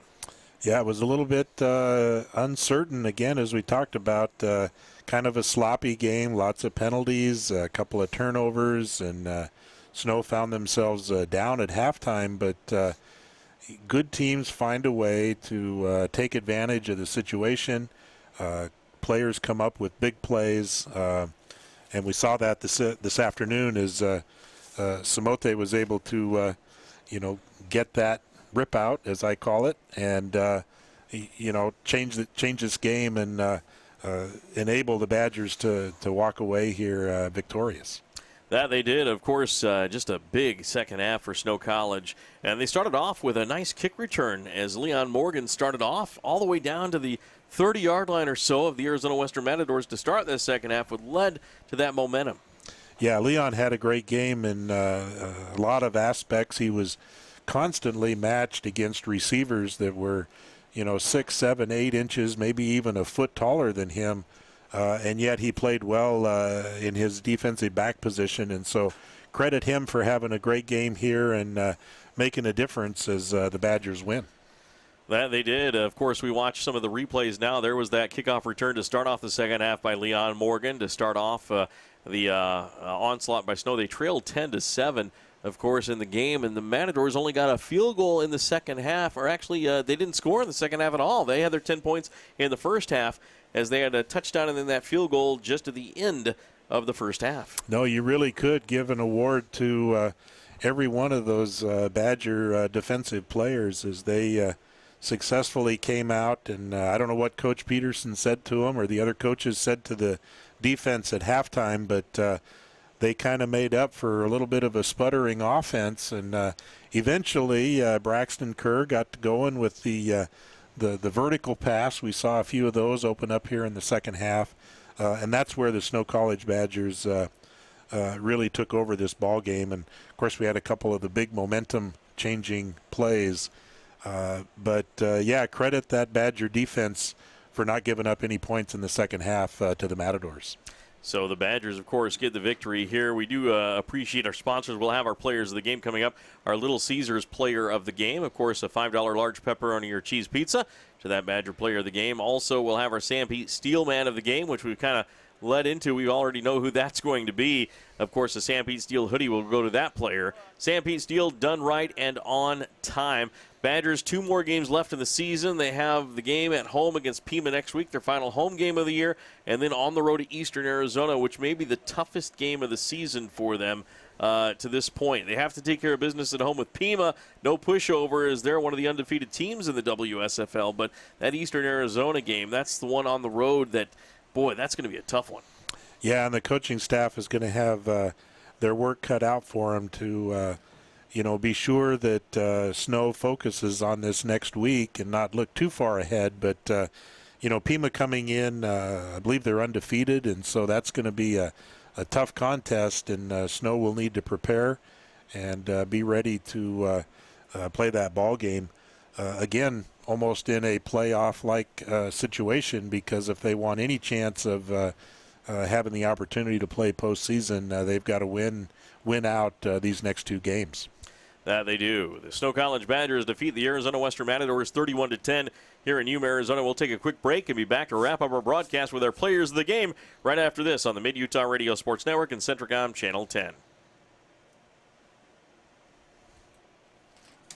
Since 1930, Norbest has been everyone's choice for the dinner table or barbecue. You can choose from whole turkeys, turkey breasts and roasts, ground turkey, and various Norbest deli turkey options. Norbest ranch-raised whole turkeys come in natural basted and fully cooked birds. Norbest turkey breasts and roasts include the popular Sweetheart Roast, the amazing Sam Pete barbecue turkey steaks, and the boneless, lean, and white dark young turkey roasts. When you purchase turkey for your dinner table, make sure it's Norbest. Sam Pete Steel in Moroni was founded in 1994 and is one of the major steel construction companies in the Intermountain West, specializing in structural steel fabrication and erection. Sam Pete Steel's impressive portfolio includes the Hale Theater in Sandy and structures on the campuses of the University of Utah, BYU, and UVU. Sam Pete Steel in Moroni, where their motto is done right and on time, at 685 East Main in Moroni. Call 800-261-1026, 800-261-1026, or sampetesteel.com. When it comes to communication solutions for your business, Centra Fiax by Centracom gets it right. We've got the right data connection with dedicated bandwidth up to 10 gig, plus an in-house network operations center for responsive local support from super smart service professionals. Centra Fiax offers SD-WAN service to connect all your business locations securely and the right digital voice solutions to fit your exact needs. Make the right call. Contact a business specialist at Centracom for customized Centra Fiax solutions to make your business thrive. Live sports coverage of the Snow Badgers on KMTI. Welcome back one final time to Yuma, Arizona, as the Snow College Badgers defeat the Arizona Western Matadors by a final score of 31-10 here on the road in Yuma. Of course, Mike Trainer, Randy Keetle along with you as the Badgers get the big victory. And, of course, they break that tie. They were in a third-place tie with the Arizona Western Matadors. And, of course, they will break that with a victory here on the road. And, of course, they have 2 more games left in the season for a possible conference championship. If they win those 2 games, they have a conference championship. Whether they have it all by themselves or sharing that, it remains to be seen, but they will at least have a championship if they win their final 2 games. Well, and you always want to put yourself in a position to control your own destiny, and by beating Western Arizona here today, the Snow College Badgers have done that. They've got to go home, take care of business next week against Pima, and then make a tough road trip to Eastern Arizona, where they may still need to win to just have a share of the conference championship, as you talked about. Well, let's take a look at our player of the game sponsors. First, we'll go with Little Caesars, giving a $5.55 large pizza to the player of the game. Of course, that's for fresh pizza fast, like the classic hot and ready, deep dish hula Hawaiian. Make a pit stop to Little Caesars. They give a pizza to the player of the game. And, we've tossed out Jalen Warren's name as he had over 100 yards rushing and a touchdown, including the 46-yard touchdown run to wrap up the football game. We also had Leon Morgan, had some fantastic returns, had a pick in the game to start it off that led to a touchdown. But I think we kind of honed in on Alton Jones Jr. for this honor. Yeah, I think Alton had a great game here this afternoon, and all those other players you mentioned, Mike, played fantastic as well. But Jones just came out, had an interception, took away some of the momentum that the Matadors were building at that point, and so yeah, he had a fantastic game this afternoon, and congratulations on our choice for player of the game. Congratulations! There's the Alton Jones interception on Centricom Channel 10 and Local10.tv. Fantastic job right there. Let's move to our Sanpete Steel man of the game. No question who this is. Sanpete Steel done right and on time. We appreciate Jeff Richards and the crew for giving a Sanpete Steel hoodie to the Sanpete Steel man of the game, and that happens to be Samote Lokotui. Yeah, what a great play Samote made here, ripping that ball out and then returning it for a touchdown that really changed the entire makeup of this football game. And so what a great play that Samote Lokotui had this afternoon. And I'm sure he's going to be excited to share that emotion with his teammates as he ran the full distance there for the touchdown to take it in. And like I said, really was a game breaker for this Badger team this afternoon. Fantastic job by Samote Lokotui, our Sanpete Steel man of the game. That play right there that we're watching on the instant replay where he ripped that ball out. Arizona Western was at the 20-yard line ready to score and take the lead 17-14, and then Samote Lokotui comes up with that Sanpete Steel man play of the game right there. So congratulations to him. And, of course, thanks to all of our sponsors for the broadcast. Douglas Dentistry, CO Building Systems, Manti Telephone, Intermountain Sanpete Hospital, Mountain America Credit Union, Little Caesars, Norbest LLC, as well as Snow College, Sanpete Steel, Cache Valley Bank, Centricom Channel 10, Central Valley Medical Center, Robinson Transport, and Zions Bank. Randy, any final comments? No, Mike, always great to be here with you. It was another fantastic football game here by the Badgers, and coaches did a great job of preparing the team to come down here and play in what is a fairly long road trip for them, but they came down, played a hard game, and are leaving victorious, and that's a great feeling as you make that road trip back home. All right, thanks for joining me in the broadcast booth. Sure appreciate you. That's going to wrap things up here from Yuma, Arizona. Special thanks to Randy Keetle, and, of course, back at the studios, Doug Barton. I'm Mike Trena. Again, your final score, the 8th-ranked Snow College Badgers defeat the 11th-ranked Arizona Western Matadors here in Yuma, Arizona. 31-10, your final score. Have a great afternoon and evening, everyone.